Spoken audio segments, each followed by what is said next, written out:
السلام عليكم ورحمة الله وبركاته.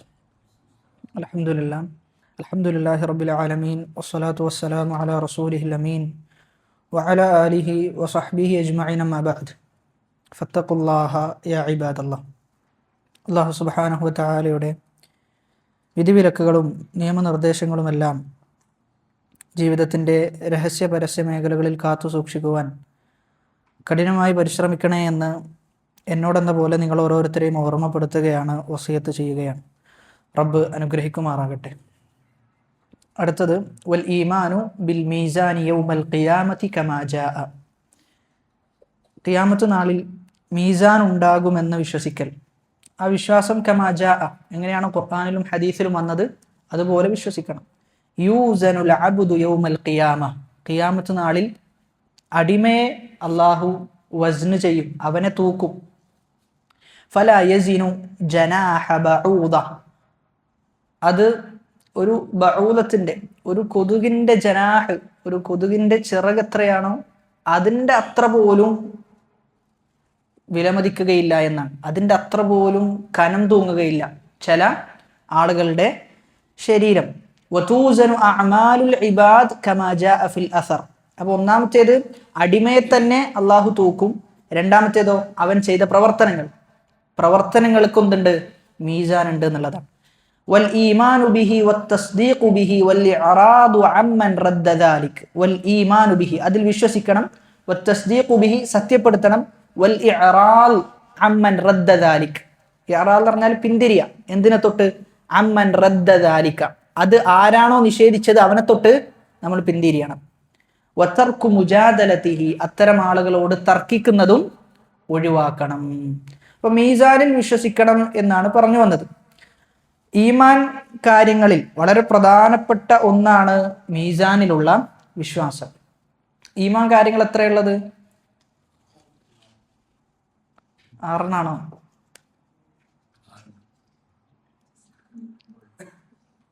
ഈമാൻ കാര്യങ്ങൾ ഒരുപാടുണ്ട്. ഈമാനിന് 70-ൽ പരം ശാഖകൾ ഉണ്ട് എന്നാണ്. അർക്കാനുൽ ഈമാനാണ് എത്ര? 6. ഈമാനിന്റെ റുക്കിനുകളാണ്, സ്തംഭങ്ങളാണ് 6. ബാക്കിയെല്ലാം ഈമാൻ കാര്യങ്ങൾ തന്നെയാണ്. അപ്പൊ ഈമാൻ കാര്യം എന്ന് പറയുമ്പോൾ അതിലൊക്കെ എന്ത് ചെയ്യും? ഉൾപ്പെടും. അപ്പൊ മീസാനിൽ വിശ്വസിക്കുക എന്നുള്ളത് ഈമാൻ കാര്യത്തിൽപ്പെട്ടതാണ്. മീസാനിൽ വിശ്വസിക്കുക. വബിൽ ആഖിറതി ഹും യൂഖിനൂൻ ലൈസൽ ബിർറ അൻ തുവല്ലു വുജൂഹകും ഖിബലൽ മശ്രിഖി വൽ മഗ്രിബി വലാകിന്നൽ ബിർറ മൻ ആമന ബില്ലാഹി വൽ യൗമിൽ ആഖിരി വൽ മലായികതി വൽ കിതാബി വൻ നബിയ്യീൻ. അപ്പൊ അന്ത്യനാളിൽ വിശ്വസിക്കുക എന്നതിന്റെ പ്രധാനപ്പെട്ട ഒരു ഭാഗമാണ് മീസാനിൽ വിശ്വസിക്കുക എന്ന് പറഞ്ഞാൽ. അപ്പൊ അന്ത്യനാളിൽ വിശ്വസിക്കുക എന്ന് പറഞ്ഞു കഴിഞ്ഞാൽ 2 രൂപത്തിലാണ് വിശ്വാസം. ഒന്ന് മൊത്തത്തിൽ വിശ്വസിക്കുക, അന്ത്യനാൾ എന്നത് ഉണ്ട് എന്നൊരാൾ വിശ്വസിക്കുക. രണ്ടാമത്തേത് ഈമാനുൻ മുഫസ്സൽ. 2 രൂപത്തിലുള്ള വിശ്വാസം ഉണ്ട്. ഒന്ന് ഈമാനുൻ മുജ്മൽ, 2 ഈമാനുൻ മുഫസ്സൽ. ഈമാനുൻ മുജ്മൽ എന്ന് പറഞ്ഞാൽ മൊത്തത്തിൽ അന്ത്യനാൾ ഉണ്ട് എന്ന് വിശ്വസിക്കുക. മുഫസ്സൽ എന്ന് പറഞ്ഞാൽ ഓരോന്നിലും വിശ്വസിക്കുക. അന്ത്യനാളിൽ എന്തൊക്കെ നടക്കും ആ പറഞ്ഞതിലൊക്കെ വിശ്വസിക്കുന്നതിനാണ് ഈമാനുൻ മുഫസ്സൽ എന്ന് പറയുക. അപ്പൊ ഇവിടെ മീസാനിനെ നിഷേധിച്ച ഒരു വിഭാഗം ആളുകളുണ്ട്. അവരാണ് മുഅ്തസിലാക്കൾ. അവരെന്ത് ചെയ്തിട്ടുണ്ട്? മീസാനിനെ നിഷേധിച്ചിട്ടുണ്ട്. അവർ പറയുന്നത് മീസാൻ എന്ന് പറഞ്ഞാൽ അങ്ങനെയൊന്നുമില്ല, അങ്ങനെ ഹഖീഖത്ത് യഥാർത്ഥമായിട്ട് മീസാനില്ല. പക്ഷെ അത് ഉദ്ദേശിക്കുന്ന എന്താ? അള്ളാഹു നീതിയിൽ നടപ്പിലാക്കും എന്നതേ ഉദ്ദേശമുള്ളൂ.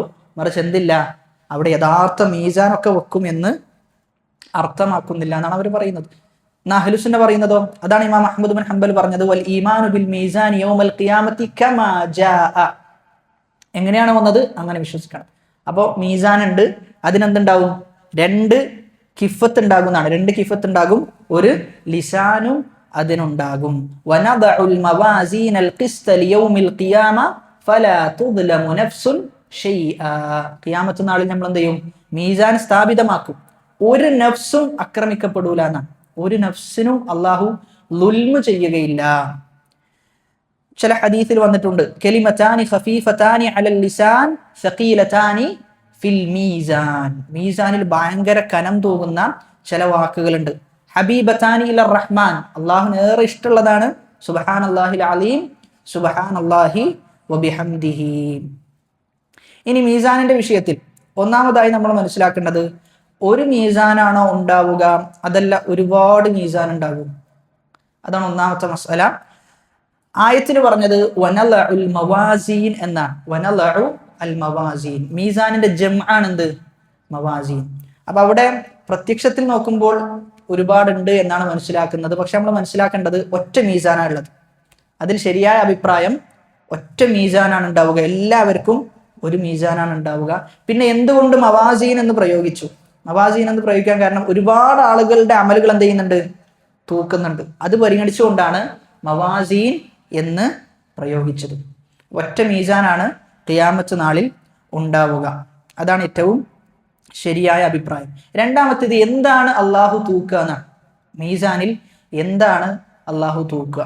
അപ്പൊ അതില് ഒരുപാട് തെളിവുകൾ പരിശോധിച്ച് നോക്കുമ്പോൾ ആ തെളിവുകൾ വ്യത്യസ്തമായ തെളിവുകളാണ് വന്നിട്ടുള്ളത്. നബി സല്ലല്ലാഹു അലൈഹി വസല്ലം പറയാണ്, ലാ യസിനു ഇൻദല്ലാഹി ജനാഹ ബഊദത്തിൻ വഖൗലുഹു അതഅജബൂന മിൻ ദിഖ്ഖതി സാഖിഹി ഫഹിയ ഫിൽ മീസാനി അസ്ഖലു മിൻ ജബലി ഉഹദിൻ. ഒരു സഹാബി മരം കയറുന്ന സന്ദർഭത്തിൽ ആ സഹാബിയുടെ കണങ്കാല് കാണും മറ്റു സഹാബാക്കൾ, ചെറിയ കണങ്കാലാണ്. അത് കണ്ടിട്ട് എന്ത് ചെയ്യും? ചിരിക്കും സഹാബാക്കൾ. ആ സമയത്താണ് നബി സല്ലല്ലാഹു അലൈഹി വസല്ലം പറയാം, നിങ്ങൾ അദ്ദേഹത്തിന്റെ കണങ്കാല് നോക്കിയിട്ട് ചിരിക്കുകയാണോ? മീസാനിൽ ഉഹദ് പർവ്വതത്തെക്കാളും കനം തൂങ്ങും അദ്ദേഹത്തിന്റെ ആ കണങ്കാല് എന്ന് പറഞ്ഞു കൊടുക്കാൻ. അപ്പൊ അതിൽ നിന്ന് എന്താ മനസ്സിലാകുന്നത്? ശരീരം എന്നെന്തെയും തൂക്കപ്പെടുന്ന അവസ്ഥ ഉണ്ടാകും എന്നാണ് ആ ഹദീസിൽ നിന്ന് മനസ്സിലാകുക. രണ്ടാമത്തേത് നമ്മളിപ്പോ പറഞ്ഞു വെച്ച ഹദീസ്, കലിമത്താനി ഖഫീഫത്താനി അലൽ ലിസാൻ എന്ന് തുടങ്ങുന്ന ഹദീസ്. അതിൽ നിന്ന് എന്താ മനസ്സിലാകുക? അമലുകളും തൂക്കപ്പെടും, അമലുകളും തൂക്കപ്പെടും. ഒന്നാമത്തേത് ആമിൽ, ആ ചെയ്യുന്ന ആളാണ്. രണ്ടാമത്തേത് അമൽ. മൂന്നാമത്തേത് അവന്റെ സഹഫുകളും തൂക്കപ്പെടും. അവനൊരു ഏട് കൊടുക്കും, അവന് ചെയ്തു വെച്ച കർമ്മങ്ങളുടെ ഏടുണ്ടാകും, ആ ഏടും തൂക്കപ്പെടും. അതിന് തെളിവായിട്ടാണ് അബ്ദുല്ലാഹി ഇബ്നു അംർ ഇബ്നുൽ ആസ് റളിയല്ലാഹു അൻഹു ഉദ്ധരിക്കുന്ന ഹദീസാണ്. അദ്ദേഹം പറഞ്ഞു വെക്കുന്ന ഹദീസുൽ ബിതാഖ എന്ന് പറയുന്ന ഹദീസ് ഉണ്ട്. ഹദീസുൽ ബിതാഖ വളരെ പ്രശസ്തമായ ഹദീസാണ്. അള്ളാഹുവിന്റെ അടുക്കലേക്ക് ഒരാൾ വരും, അള്ളാഹു ഹിസാബ് ചെയ്യാൻ. അപ്പൊ അള്ളാഹു അദ്ദേഹത്തോട് ചോദിക്കും, നീ വല്ല നന്മകളും ചെയ്തിട്ടുണ്ടോ? അപ്പൊ പറയും, ഒരു നന്മയും ഞാൻ ചെയ്തിട്ടില്ല എന്ന് പറയും. ഒരു നന്മയും ചെയ്തിട്ടില്ല. അദ്ദേഹം ചെയ്തു വെച്ച പ്രവർത്തനങ്ങളുടെ ഏടുകൾ എന്ത് ചെയ്യും? കാണിച്ചു കൊടുക്കുന്നതാണ്. 99 ഏടുകൾ അദ്ദേഹത്തിന് ഉണ്ടാകും. 99 ഏടുകൾ. മദ്ദൽ ബസർ എന്നാണ് ഹദീസിൽ പ്രയോഗിക്കുന്നത്. ആ 99 ഏടുകൾ നമ്മൾ നിവർത്തിയാൽ നമ്മുടെ കണ്ണിന്റെ കാഴ്ച എവിടെയാണോ അവസാനിക്കുന്നത് അതുവരെ എന്ത് ചെയ്യുന്നുണ്ട്? നീണ്ടു നിൽക്കുന്നുണ്ട്. അതിൽ ഒരു നന്മയും അദ്ദേഹം ചെയ്തിട്ടില്ല എന്ന്, ഒരു നന്മയും. എന്നിട്ട് അദ്ദേഹം ഇങ്ങനെ, ആ വ്യക്തി ഇങ്ങനെ ആലോചിക്കുന്നതാണ്. അള്ളാഹ് ഓരോന്നിങ്ങനെ ചോദിക്കുമ്പോൾ ഞാൻ നശിച്ചു എന്ന് അദ്ദേഹത്തിന് തോന്നും. അപ്പോഴാണ് അള്ളാഹു എന്ത് ചെയ്യുക? ഒരു ബിത്താക്ക കൊടുക്കുന്നതാണ്. ലാ ഇലാഹ ഇല്ലല്ലാഹ് എഴുതിയ ഒരു ബിത്താക്ക കൊടുക്കും. ആ ബിത്താക്ക എന്ത് ചെയ്യും? ഒരു ത്രാസിലും 99 ഏടുകൾ മറു ത്രാസിലും വെക്കും. ആ സമയത്ത് ഇദ്ദേഹം അത്ഭുതപ്പെട്ടുകൊണ്ട് ചോദിക്കുന്നുണ്ട്, ഈ ബിത്താക്ക കൊണ്ട് എന്താണ് എനിക്ക് ലഭിക്കുക എന്നുള്ളത്. പക്ഷെ ആ ബിത്താക്ക എന്ത് ചെയ്യും? കനം തോന്നുന്നുള്ളതാണ്. ബാക്കി 99 ഏടുകളും അവിടെ നിൽക്കും. അതാണ് തൗഹീദിന്റെ പ്രാധാന്യം, അതാണ് തൗഹീദിന്റെ ഫദ്ല് എന്നാണ് ഉലമാക്കൾ അതിൽ നിന്ന് വിശദീകരിക്കുന്നത്. അതുകൊണ്ട് തൗഹീദ് ഉണ്ടെങ്കിൽ നമ്മൾ ഒരുപാട് തിന്മകൾ ചെയ്തിട്ടുണ്ട് എങ്കിലും അള്ളാഹുവിന്റെ മശിയത്ത്, അള്ളാഹുവിന്റെ ഉദ്ദേശം ഉണ്ടെങ്കിൽ ചിലപ്പോൾ എവിടേക്കെത്തും? സ്വർഗത്തിലേക്ക് എത്തും. പക്ഷെ തൗഹീദ് എന്തല്ല, ഒരുപാട് തിന്മകൾ ചെയ്യാനുള്ള ഒരു കാരണമല്ല. മറിച്ച് അവിടെ എന്തുകൊണ്ടാണ്? തൗഹീദ് ഉണ്ടായിക്കഴിഞ്ഞാൽ രക്ഷപ്പെടാനുള്ള സാധ്യത കൂടുതലാണ്. ഒരിക്കലും ഒരു മുവഹിദിന് അള്ളാഹു എന്ത് ചെയ്യൂല? നരകത്തിലിട്ട് ശാശ്വതമായി നരകത്തിലേക്ക് പ്രവേശിപ്പിക്കുന്ന അവസ്ഥ ഉണ്ടാവില്ല എന്നാണ്. കാരണം അള്ളാഹുവിനെ അനുസരിക്കുകയും അള്ളാഹുവിന് മാത്രം ഇബാദത്ത് ചെയ്യുകയും ചെയ്ത ആളാണ്. അപ്പൊ ആ വ്യക്തിയെ അള്ളാഹുവിന്റെ ഹക്കാണ്, അള്ളാഹു ബാധ്യതയായി സ്വീകരിച്ചതാണ്. അവൻ എന്ത് ചെയ്യൂല? നരകത്തിൽ ശാശ്വതനാക്കുകയില്ല എന്നത്. അപ്പോ എന്തൊക്കെയാണ് തൂക്കപ്പെടുക എന്ന് ചോദിച്ചു കഴിഞ്ഞാൽ ആമിൽ, അമൽ, സഹീഫത്ത്, ഈ മൂന്നെന്തെയും തൂക്കപ്പെടും. സഹീഫത്ത് എന്ന് പറഞ്ഞു കഴിഞ്ഞാൽ ഏടുകൾ, അവർക്ക് നൽകപ്പെടുന്ന ആ ഏടുകളും തൂക്കപ്പെടുന്ന അവസ്ഥയുണ്ടാകും. അമലുകൾ അതേപോലെ തന്നെ ആ വ്യക്തിയെയും തൂക്കുന്നുള്ളതാണ്.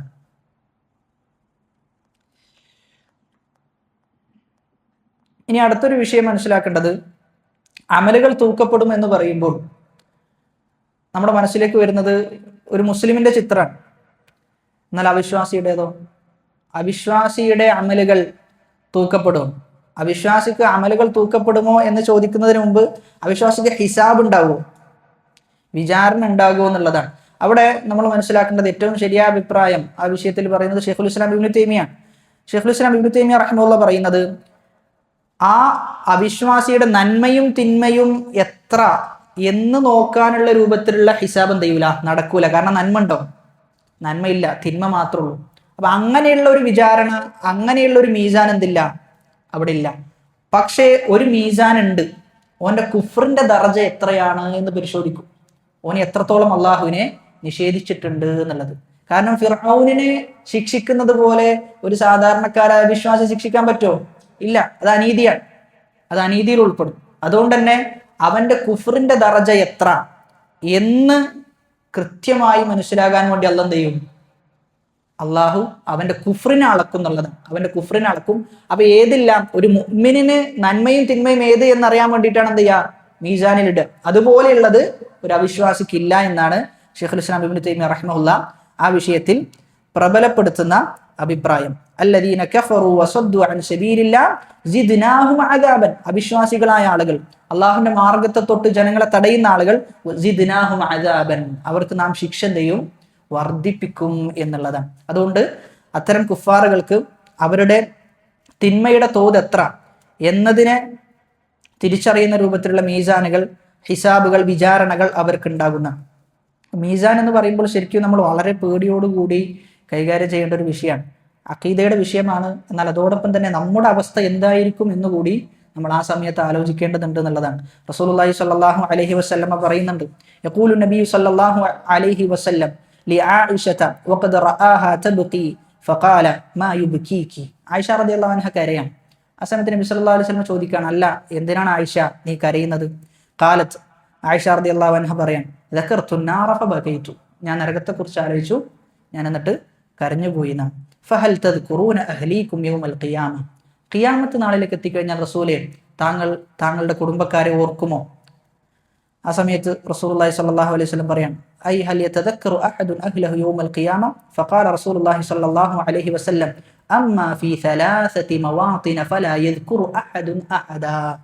മൂന്നവസ്ഥയിൽ ഒരാളും മറ്റൊരാളെ ഓർക്കുകയില്ല എന്നാണ്. ഒരാളും മറ്റൊരാളുടെ വിഷയം ഓർക്കുക പോലുമില്ല.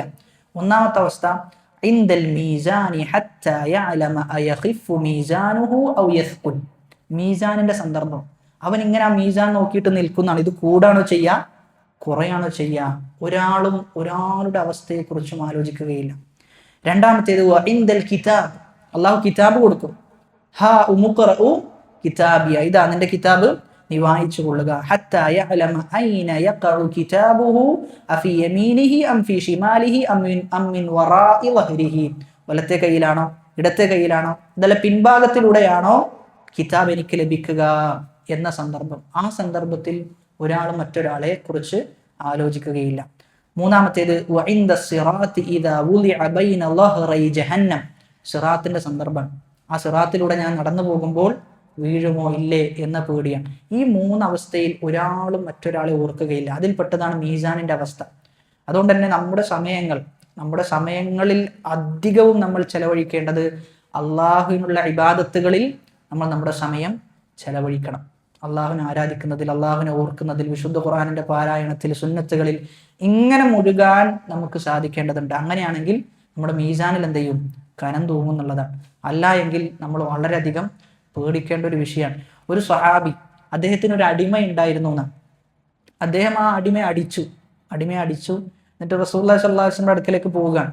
റസൂലിനോട് പറഞ്ഞു, ഞാനിങ്ങനെ അടിമയെ അടിച്ചിട്ടുണ്ട്, എന്താണ് ഞാൻ ചെയ്യേണ്ടത് എന്ന് ചോദിച്ചപ്പോൾ നബി സല്ലല്ലാഹു അലൈഹി വസല്ലം പറഞ്ഞു, ഒന്നുകിൽ ഈ അടിമ നിനക്ക് നാളെ ഖിയാമത്ത് നാളിൽ അനുകൂലാകും, അതായത് നിന്നോട് ചേർന്ന് നിന്നിട്ട് നിനക്ക് സപ്പോർട്ടായിരിക്കും ഉണ്ടാകുക. അതല്ലെങ്കിലോ നിനക്ക് പ്രതികൂലമാകും, നിനക്കെതിരെ ആയിരിക്കും ഈ അടിമ ഉണ്ടാകുക. കാരണം നീ എന്ത് ചെയ്തിട്ടുണ്ട്, നീ അടിച്ചത് ആ അടി കിട്ടേണ്ടതല്ല എങ്കിൽ, അതല്ലെങ്കിൽ കിട്ടേണ്ട തോത് എത്രയാണോ അതിനേക്കാളും അപ്പുറമാണ് നീ അടിച്ചതെങ്കിൽ നിനക്കെതിരെയാണ് ഈ അടിമ. അതല്ല എങ്കിലോ നിനക്ക് അനുകൂലമായിരിക്കും അടിമ. ഇത് പറഞ്ഞപ്പോൾ ആ സഹാബി കരഞ്ഞു എന്നാണ്. ആ സഹാബി എന്നിട്ട് പറയാണ്, നാളെ ഈ അടിമ എനിക്ക് പ്രതികൂലമാകുമല്ലോ, അനുകൂലമാകണ്ട, എനിക്ക് പ്രതികൂലമായി കഴിഞ്ഞാൽ അത് നഷ്ടമല്ലേ എനിക്ക്, പിന്നെ ഞാൻ എന്തിനാണ് അതിന് നിൽക്കണം എന്ന് വിചാരിച്ചിട്ട് എന്ത് ചെയ്തു, അടിമയെ മോചിപ്പിച്ചു എന്നാണ്. എനിക്ക് താങ്ങാൻ പറ്റാത്തത് ഞാൻ എന്തിനു വെറുതെ എൻ്റെ മുതുകിൽ താങ്ങി നടക്കണം എന്നാലോചിച്ച് അടിമയെ മോചിപ്പിച്ചു. കാരണം പേടിയാണ്, നമുക്ക് താങ്ങാൻ സാധിക്കാത്തത് എന്തിനു വെറുതെ താങ്ങണം, നാളെ ഖിയാമത്ത് നാളിലേക്ക് എത്തിക്കഴിഞ്ഞാൽ അതുപോലും എന്നോട് അള്ളാഹു ചോദിക്കും എന്ന് പേടിച്ചുകൊണ്ട് യജമാനനായ ഒരാൾ അടിമ എന്ത് ചെയ്യാണ്, അള്ളാഹുവിനെ പേടിച്ചുകൊണ്ട് മോചിപ്പിക്കുകയാണ് എന്നുള്ളതാണ്. അതുകൊണ്ട് നമ്മൾ അമലുകൾ കൊണ്ട് നമ്മുടെ ജീവിതത്തെ ധന്യമാക്കേണ്ടതുണ്ട്. അമലുകളുടെ കൂട്ടത്തിൽ ഏറ്റവും ഉത്തമമായ അമലേതാണ്? ഏറ്റവും ഉത്തമമായ അമല് തൗഹീദ്. നമ്മൾ ചെയ്യുന്ന പ്രവർത്തനങ്ങളിൽ നിസ്കാരം, പിന്നെ നോമ്പ്. ഏറ്റവും ഫضലുള്ളത് നിസ്കാരം, ഏറ്റവും ഫضലുള്ളത് നിസ്കാരാണ്. നബി സല്ലല്ലാഹു അലൈഹി വസല്ലമ അഫ്ളലുൽ അഅമാൽ, ഏതാണ് ഏറ്റവും നല്ല അമലുകൾ എന്ന് ചോദിച്ച സന്ദർഭത്തിൽ കൊടുത്ത മറുപടി നിസ്കാരാണോ? നിസ്കാരം മാത്രമാണോ കൊടുത്തത്? വ്യത്യസ്ത ഉത്തരങ്ങളാണ് കൊടുത്തത്. ഒരു സമയത്ത് പറഞ്ഞു അസ്വലാത്തു അലാ വക്തിഹ, നിസ്കാരം അതിന്റെ സമയത്ത് നിസ്കരിക്കലാണെന്ന് പറഞ്ഞു. മറ്റൊരിക്കൽ പറഞ്ഞു അൽ ജിഹാദു ഫീ സബീലില്ലാഹ്, ജിഹാദ് ചെയ്യലാണെന്ന് പറഞ്ഞു. ഓരോ സന്ദർഭത്തിലും റസൂൽ കൊടുത്ത മറുപടി ഓരോന്നാണ്, ഒരു മറുപടിയല്ല നബി സല്ലല്ലാഹു അലൈഹി വസല്ലം കൊടുത്തത്. അപ്പൊ അമലുകളിൽ ഏതാണ് ഉത്തമമായ അമല് എന്ന് ചർച്ച ചെയ്യുന്നിടത്ത് ഇബ്നുൽ ഖയ്യിം റഹിമഹുല്ലാഹ് തന്റെ മദാരിജുസ് സാലിക്കീൻ എന്ന ഗ്രന്ഥത്തിൽ 3ഓളം അഭിപ്രായങ്ങൾ കൊണ്ടുവരുന്നുണ്ട്. അതിൽ ഒന്നാമത്തെ അഭിപ്രായത്തിൽ പറയുന്നത് നഫ്സിന് ഭയങ്കര പ്രയാസം തോന്നുന്ന അമലുകൾ ഉണ്ടാകും, അതാണ് ഏറ്റവും ഉന്നതമായ അമൽ എന്നാണ് ഒരു അഭിപ്രായം. രണ്ടാമത്തെ അഭിപ്രായത്തിൽ സൂചിപ്പിക്കുന്നത് നമ്മൾ ഈ പറഞ്ഞതുപോലെ സാഹചര്യത്തിനും സന്ദർഭത്തിനും അനുസരിച്ചിട്ട് എന്ത് ചെയ്യും, മാറും. സാഹചര്യത്തിനും സന്ദർഭത്തിനും അനുസരിച്ച് അമലിൽ വ്യത്യാസം ഉണ്ടാകും. ബാങ്ക് വിളിച്ചു കഴിഞ്ഞു, ആ സന്ദർഭത്തിൽ അവൻ ചെയ്യുന്ന അമലുകളിൽ ഏറ്റവും നല്ല അമൽ ഏതാ? നിസ്കാരത്തിലേക്ക് പുറപ്പെടുക എന്നുള്ളതാണ്. എന്നാൽ അതേ സമയത്ത് റമദാൻ മാസത്തിൽ അവൻ ചെയ്യുന്ന പ്രവർത്തനങ്ങളിൽ അവന് ദിക്റുകൾ ചൊല്ലാം, അറിവ് പഠിക്കാം, ഇതൊക്കെ എന്ത് ചെയ്യാം, അവന് ചെയ്യാം. എന്നാൽ അറിവ് പഠിക്കുന്നതാണോ ഉത്തമം, അതല്ല വിശുദ്ധ ഖുർആൻ പാരായണം ചെയ്യുന്നതാണോ ഉത്തമം? റമദാൻ മാസം ഖുർആൻ പാരായണം ചെയ്യലാണ്. അപ്പൊ സന്ദർഭത്തിനും സാഹചര്യത്തിനും അനുസരിച്ച് എന്ത് ചെയ്യും, ഇബാദത്തുകളുടെ ഫضല് മാറും. അപ്പൊ അവിടെ ഏതാണ് ഏറ്റവും ഫضല് എന്ന് ചോദിച്ചു കഴിഞ്ഞാൽ ആ സന്ദർഭത്തിനനുസരിച്ച് അത് മാറും. നിസ്കാരത്തിന്റെ സമയത്താകുമ്പോൾ നിസ്കാരാകും, നോമ്പിന്റെ സമയത്താകുമ്പോൾ അത് നോമ്പാകും. ഒരു അതിഥി വീട്ടിലേക്ക് വരികയാണ്, ഇബ്നുൽ ഖയ്യിം റഹിമഹുല്ലാഹ് അതിൽ കൊണ്ടുവന്ന മറുപടിയാണ്. ഒരു അതിഥി വീട്ടിലേക്ക് വരുന്ന സമയത്ത് നമുക്ക് നോമ്പുണ്ട്, ഏതാണ് ഏറ്റവും ഫضല്? ഏതാ? ആ നോമ്പ് മുറിച്ച് അതിഥിയെ സൽക്കരിക്കുക എന്നുള്ളതാണ്. ഇവിടെ ഇബ്നുൽ ഖയ്യിം റഹിമഹുല്ലാഹ് പറയുന്ന വളരെ രസകരമായ ഒരു പോയിന്റ് ഉള്ളത്, ചില ഇബാദത്തുകൾ നമുക്ക് ഭയങ്കര ഇഷ്ടമായിരിക്കും. ഇപ്പൊ അറിവ് തേടുക എന്നുള്ളത് ചില ആളുകളെ സംബന്ധിച്ചിടത്തോളം ഭയങ്കര ഇഷ്ടമായിരിക്കും. എത്ര സമയം അതിൽ ചെലവഴിച്ചാലും ഉണ്ടാവൂല, അവർക്കതൊരു കുറേ സമയം ചെലവഴിക്കുന്നത് പോലെ തോന്നൂല.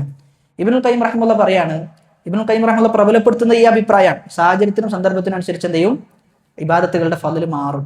എന്നിട്ട് അദ്ദേഹം പറയാണ്, ഇവിടെ ഈ മൂന്നാമത്തെ അഭിപ്രായം സ്വീകരിക്കുന്ന ആളുകളെ സംബന്ധിച്ചിടത്തോളം അവരുടെ ഇഷ്ടത്തിനല്ല ഇബാദത്ത് ചെയ്യുന്നത്. അള്ളാഹുവിന് ആ സന്ദർഭത്തിൽ എന്താണോ തൃപ്തിയുള്ളത് ആ അമലാണ് അവൻ തൃപ്തിപ്പെടുക. അതല്ലാതെ അവന്റെ മനസ്സിന് ചിലപ്പോൾ വേറെ അമല് ചെയ്യാനാ തോന്നുക, പക്ഷെ ആ അമല് പോലും മാറ്റിവെച്ച് എൻ്റെ റബ്ബിന് ഇതാണ് ഇഷ്ടം, അതുകൊണ്ട് ഞാൻ എന്ത് ചെയ്യുന്നു, ഇത് ചെയ്യുന്നു. എന്നിട്ട് അവസാനം അദ്ദേഹം പറയാണ്, ഇയ്യാക നഅ്ബുദു എന്നതിന്റെ സാക്ഷാത്കാരം എന്ന് പറഞ്ഞു കഴിഞ്ഞാൽ അള്ളാഹുവിന് ഇഷ്ടമുള്ള ഇബാദത്ത് ചെയ്യലാണ്, നിനക്കിഷ്ടമുള്ള ഇബാദത്ത് ചെയ്യലല്ല. അപ്പൊ സ്വാഭാവികമായിട്ട് ഇവിടെ എന്താ സംഭവിക്കാം, ഓരോ സന്ദർഭത്തിലും നമ്മൾ ഇബാദത്തിലായിരിക്കും, ഓരോ സന്ദർഭം വരുമ്പോൾ ഇബാദത്തിലായിരിക്കും. എന്നാൽ മറ്റേ വ്യക്തിയോ, ഓൻ അറിവിങ്ങനെ തേടിപ്പോകാണ്, അത് കഴിഞ്ഞാലോ ഇബാദത്തിൽ നിന്ന് സ്റ്റോപ്പ് ആകാണ്. എന്നാൽ മറ്റേ വ്യക്തി എന്തില്ല, ഇബാദത്തിൽ നിന്ന് സ്റ്റോപ്പ് ആകലില്ല, ഇങ്ങനെ എന്ത് ചെയ്യും, വീണ്ടും വീണ്ടും അടുത്ത ഇബാദത്ത് എന്ന് പറഞ്ഞിട്ട് ഇങ്ങനെ പോകുന്നുള്ളതാണ്. അതുകൊണ്ട് തന്നെ നമ്മൾ മനസ്സിലാക്കേണ്ടത് നമ്മുടെ സന്ദർഭവും സാഹചര്യവും നമ്മൾ എന്ത് ചെയ്യണം, കണക്കിലെടുക്കണം എന്നുള്ളതാണ്. എവിടെയാണ് ഏറ്റവും നല്ലത്? ചിലയിടത്ത് നമ്മൾ തഹജ്ജുദ് നിസ്കരിക്കുന്നതിനേക്കാൾ ഉത്തമം ഇൽമ നേടുന്നതായിരിക്കാം. അപ്പൊ അവിടെ എന്ത് ചെയ്യേണ്ടി വരും, നമ്മൾ ഇൽമ നേടേണ്ടി വരും. ചില സന്ദർഭത്തിൽ നമ്മൾ എപ്പോഴും ഓതുന്ന ഖുർആനിന്റെ ചില ശകലങ്ങൾ ഉണ്ടാകാം, അതുപോലും മാറ്റി വെച്ചിട്ട് ചിലപ്പോൾ എന്ത് ചെയ്യേണ്ടി വരും, നാട്ടിൽ ഒരു വലിയ മാസ് ദഅവ പ്രോജക്റ്റ് നടക്കുകയാണ്. അപ്പൊ അന്ന് നമുക്ക് എന്ത് ചെയ്യേണ്ടി വരും, അതൊക്കെ മാറ്റി നിർത്തിയിട്ട് അതിനിറങ്ങേണ്ടി വരും. കാരണം അന്ന് ഏറ്റവും സൗകര്യവും അതേപോലെ തന്നെ ഏറ്റവും ഫضല് അതിനായിട്ട് മാറും. അപ്പൊ അങ്ങനെ സാഹചര്യവും സന്ദർഭത്തിനനുസരിച്ചിട്ട് എന്ത് ചെയ്യും, ഇബാദത്തുകളുടെ ഫضല് മാറും എന്നുള്ളതാണ്. അതാണ് പ്രബലമായ അഭിപ്രായം. അതിൽ മൂന്നാമത്തെ അഭിപ്രായമായിട്ട് പറഞ്ഞിട്ടുള്ളത് ഏറ്റവും നല്ല ഇബാദത്ത് എന്നുള്ളത് ദുനിയാവിനോട് വിരക്തി കാണിക്കലാണ് എന്നൊരു അഭിപ്രായവും ആ വിഷയത്തിൽ ഉദ്ധരിക്കപ്പെട്ടു വന്നിട്ടുണ്ട്. അതുകൊണ്ട് മീസാനിന്റെ വിഷയം നമ്മൾ നമ്മുടെ അമലുകൾ എന്ത് ചെയ്യേണ്ടതുണ്ട്, ആ രൂപത്തിൽ ക്രമീകരിക്കേണ്ടതുണ്ട് എന്നാണ് മനസ്സിലാക്കേണ്ടത്. ഇനി നമ്മൾ മനസ്സിലാക്കേണ്ടത് ഖിയാമത്ത് നാളിൽ എങ്ങനെയാണ് ഓരോ കാര്യങ്ങളുടെയും ഓർഡർ എങ്ങനെയാണ് നടക്കുക എന്നുള്ളതാണ്. ആദ്യം എന്ത്, പിന്നെ എന്ത്, എന്താണ് സംഭവിക്കുക എന്നുള്ളത്. അപ്പൊ ഇവിടെ ഈ വിഷയത്തിൽ ഹദീസുകളൊന്നും സ്ഥിരപ്പെട്ടു വന്നിട്ടില്ല. പക്ഷേ പണ്ഡിതന്മാർ ഇജ്തിഹാദ് ചെയ്തിട്ടുണ്ട്, ഗവേഷണം ചെയ്തിട്ട് ഇങ്ങനെയായിരിക്കും അതിൻ്റെ നിലാമ്, ഇങ്ങനെയായിരിക്കും അതിൻ്റെ ക്രമീകരണം എന്ന് പറഞ്ഞിട്ടുണ്ട്. അപ്പൊ ആദ്യം നടക്കുക ഹിസാബാണ്. ആദ്യം എന്ത് ചെയ്യും, വിചാരണ ചെയ്യപ്പെടും. രണ്ടാമത്തേത് തതായുറു സുഹുഫ്, അവൻ ഏടുകൾ നൽകപ്പെടും. മൂന്നാമത്തേതോ മീസാൻ. നാലാമത്തേത് ഹൗല്. അഞ്ചാമത്തേത് സിറാത്ത്.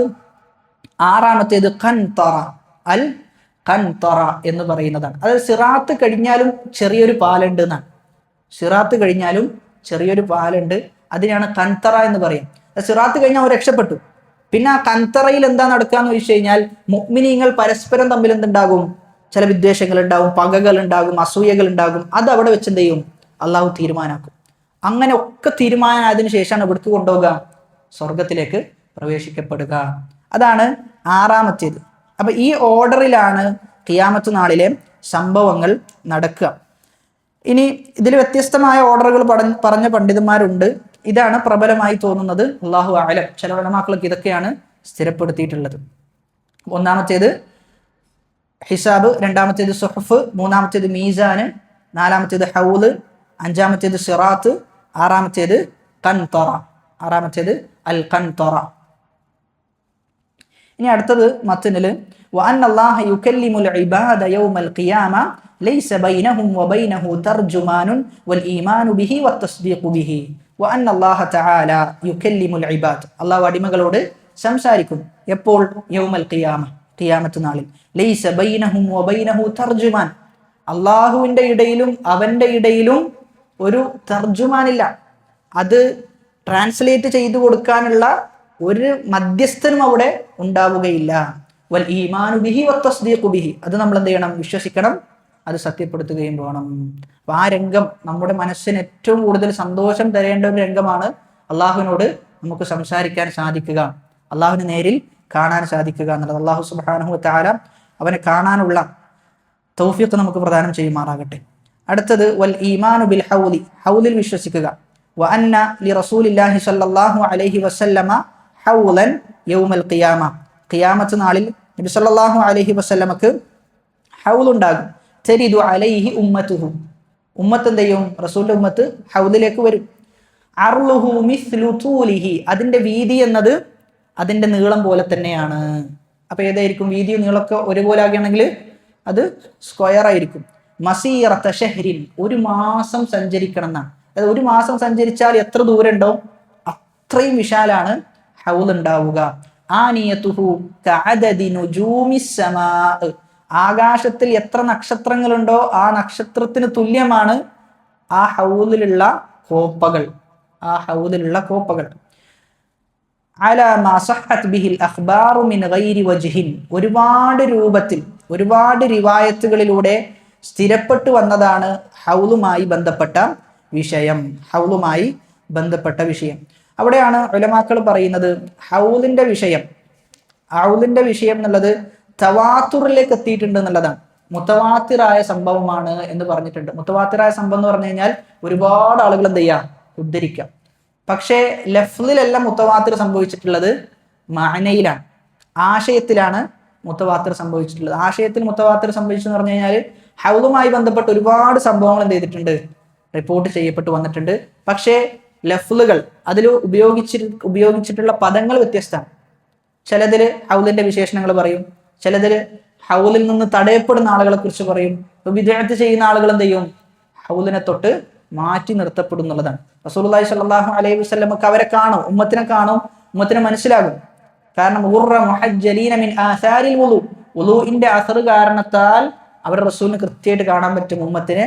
അവർ വരുമ്പോഴാണ് എന്ത് പറയാം, അല്ലാഹു സുബ്ഹാനഹു വ തആല പറയാം, റസൂലെ താങ്കൾക്കറിയില്ല എന്താണ് താങ്കളുടെ വഫാത്തിന് ശേഷം അവരുണ്ടാക്കി വെച്ചത് എന്ന്. അങ്ങനെ എന്ത് ചെയ്യും, ലിമൻ ബദ്ദല ദീനി, എൻ്റെ ദീനിനെ മാറ്റിമറിച്ച അള്ളാഹു കൊണ്ടുവന്നത് ഇന്നെ മാറ്റിമറിച്ച ആളുകൾ എന്ത് ചെയ്യണം? അവർ വിട്ടു നിൽക്കണം എന്ന് പറഞ്ഞിട്ട് അവരെന്ത് ചെയ്യും? അവിടെ നിന്ന് അകറ്റും എന്നാണ് ഹൗദിന്റെ വിഷയത്തിൽ മനസ്സിലാക്കേണ്ടത്. അപ്പൊ ഹൗദ് നമ്മൾ വിശദീകരിക്കണില്ല. ഹൗദിന്റെ വിഷയത്തിൽ പലപ്പോഴായി നമ്മൾ പല ക്ലാസ്സുകളിലും കേൾക്കാറുള്ളതാണ് ഹൗദുമായി ബന്ധപ്പെട്ട കാര്യങ്ങൾ. ഇനി അടുത്തത് വൽ ഈമാനു ബി അദാബിൽ ഖബർ, ഖബറിലുള്ള വിശ്വാസം. വ അന്ന ഹാദിഹിൽ ഉമ്മ തുഫ്തനു ഫീ ഖുബൂരിഹ, ഈ ഉമ്മത്ത് ഖബറിൽ പരീക്ഷിക്കപ്പെടും. ഖബറിൽ പരീക്ഷിക്കപ്പെടും എന്നതിന്റെ ഉദ്ദേശം ചോദ്യങ്ങൾ എന്ത് ചെയ്യും? ചോദിക്കപ്പെടും. വതുസ്അലു അനിൽ ഈമാൻ, ഈമാനിനെ കുറിച്ച് ചോദിക്കപ്പെടും. വൽ ഇസ്ലാം, ഇസ്ലാമിനെ കുറിച്ച്.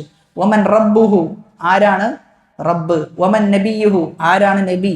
വയഅതീഹി മുൻകറുൻ വനകീർ, മുൻകറും വരും നകീറും വരും.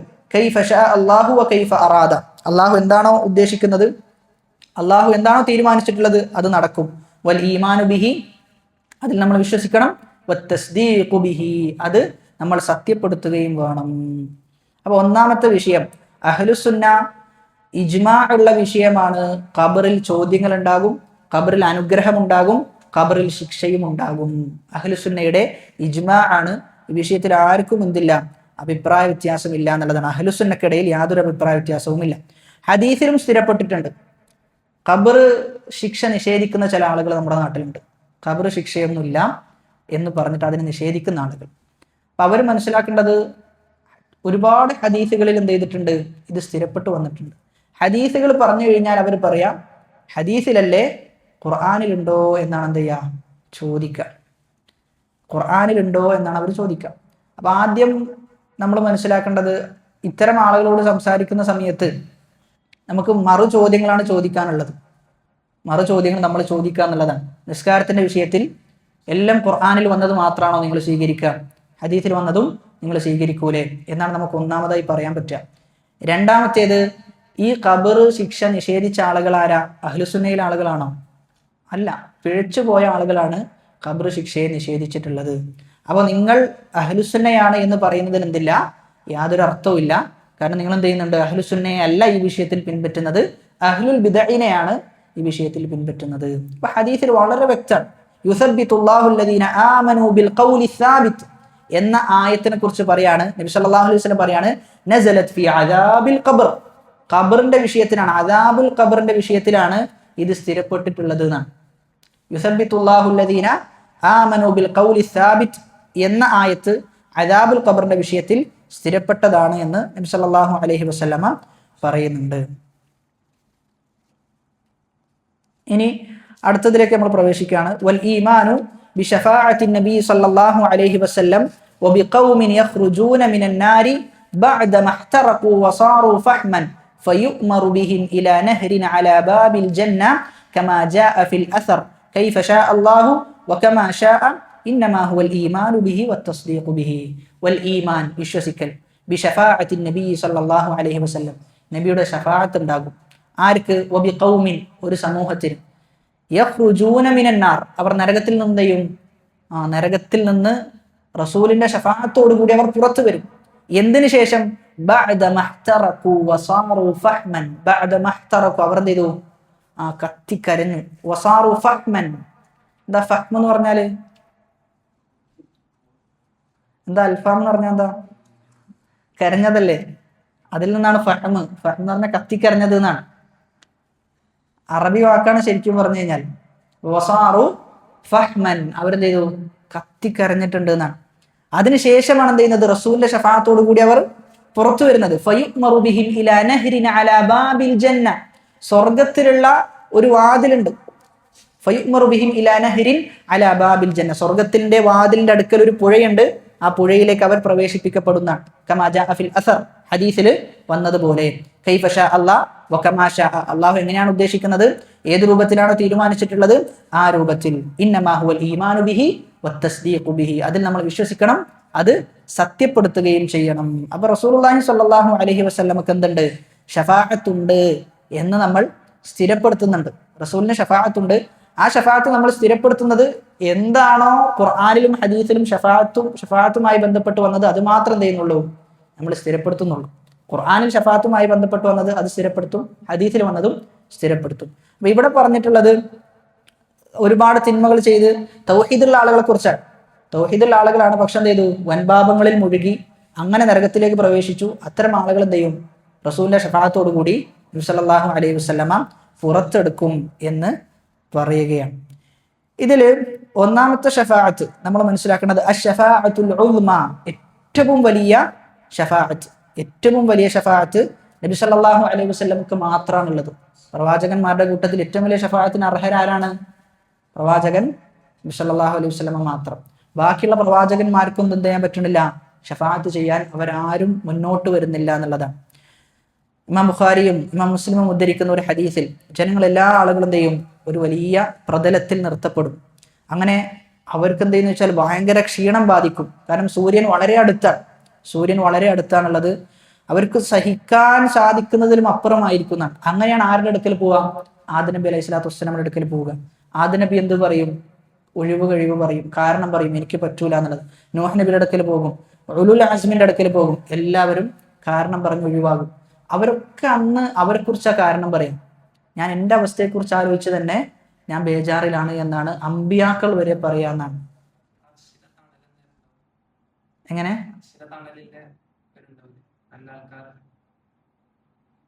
അർഷിന്റെ തണലിൽ അല്ലാഹു അലം, അത് നോക്കണം, എനിക്കറിയില്ല. അറിയില്ല, ഞാൻ നോക്കി പറയാം ഇൻഷാ അല്ലാഹ്. അങ്ങനെ നബി സല്ലല്ലാഹു അലൈഹി വസല്ലമയുടെ അടുക്കലേക്ക് വരും. അങ്ങനെ നബി പറയും അനലഹ. അതായത് ഈ ഹദീസിൽ പറയുന്നത് അർഷിന്റെ തണൽ കിട്ടാത്ത ആളുകളെ കുറിച്ചാണ്. പ്രവാചകന്മാരെവിടെയില്ല, അതിന്റെ താഴെ ഉണ്ട് എന്നല്ല നമ്മൾ പറഞ്ഞത്. ചില ആളുകൾ എന്തുണ്ട്? അവർക്ക് സഹിക്കാൻ സാധിക്കുന്നതിലപ്പുറമായിരിക്കും. കുറച്ച് മുകളിൽ എന്തുണ്ട്? സൂര്യനുണ്ട്. അത്തരത്തിലുള്ള ആളുകൾ എന്ത് ചെയ്യും? പ്രവാചകന്മാരുടെ അടുക്കൽ പോകും എന്ന് പറയും. എന്നാൽ മറുവിഭാഗം ആളുകൾ എവിടെ ഉണ്ട്? അള്ളാഹുവിന്റെ തണലിലുണ്ട്. അള്ളാഹുവിന്റെ തണൽ അവർക്ക് അവിടെ ലഭിച്ചുകൊണ്ടിരിക്കും. അവരും ഷഫാഅത്തിന് എന്താണ്? അർഹരാണ്. അവരും ഷഫാഅത്തിന് പോകും എന്നുള്ളതാണ്. അപ്പൊ ഇവിടെ ഷഫാഅത്തിന് പോകാൻ, എന്നിട്ട് ഷഫാഅത്തിന് പോയിക്കൊണ്ട് അവർ പറയും, റസൂലിന്റെ അടുക്കൽ എത്തുമ്പോൾ റസൂൽ പറയും അനലഹ, ഞാൻ അതിന് അർഹനാണ് എന്ന് പറയും. ഹദീസ് മഅറൂഫാണ്, നമുക്ക് എല്ലാവർക്കും അറിയുന്ന ഹദീസാണ്. അപ്പൊ നബി സല്ലല്ലാഹു അലൈഹി വസല്ലം എന്ത് ചെയ്യും? അള്ളാഹുവിന്റെ അടുക്കൽ സുജൂദ് ചെയ്യും, ദീർഘനേരത്തെ സുജൂദ്. എന്നിട്ട് അള്ളാഹു നബിയോട് എണീക്കാൻ പറയും. എന്നിട്ട് ആ ഷഫാഅത്ത് എന്ത് ചെയ്യും? അള്ളാഹു സ്വീകരിക്കും എന്നുള്ളതാണ്. അപ്പൊ നമ്മളവിടെ മനസ്സിലാക്കേണ്ടത് നബി സല്ലല്ലാഹു അലൈഹി വസല്ലമക്ക് പോലും ഷഫാഅത്തിന് അനുമതി അള്ളാഹു നൽകിക്കഴിഞ്ഞാലേ നടക്കുള്ളൂ എന്നാണ്. അള്ളാഹുവിന്റെ അനുമതി ഇല്ലാതെ ഒന്നും നടക്കൂല. അതുമാത്രമല്ല, നബി ആർക്കാണോ ഷഫാഅത്ത് ചെയ്യുന്നത് അവരുടെ വിഷയത്തിൽ അള്ളാഹ് എന്ത് ചെയ്യണം? തൃപ്തിപ്പെടണം. അവരുടെ വിഷയത്തിൽ അള്ളാഹു തൃപ്തിപ്പെടണം. ഒരു കാഫിറാണെങ്കിലോ അവനക്ക് തൃപ്തിയില്ല. ഒരു ഷിർക്ക് ചെയ്യുന്ന വ്യക്തിയാണെങ്കിലോ അവനെയും അള്ളാഹു തൃപ്തിപ്പെടൂല. മറിച്ച് മുസ്ലിമിന്റെ വിഷയത്തിൽ, മുവഹിദിന്റെ വിഷയത്തിൽ മാത്രമേ അള്ളാഹു തൃപ്തിപ്പെടുള്ളൂ എന്നാണ്. അപ്പൊ ഷഫാഅത്ത് ലഭിക്കണമെങ്കിൽ പോലും അവിടെയുള്ള മാനദണ്ഡം തൗഹീദാണ്.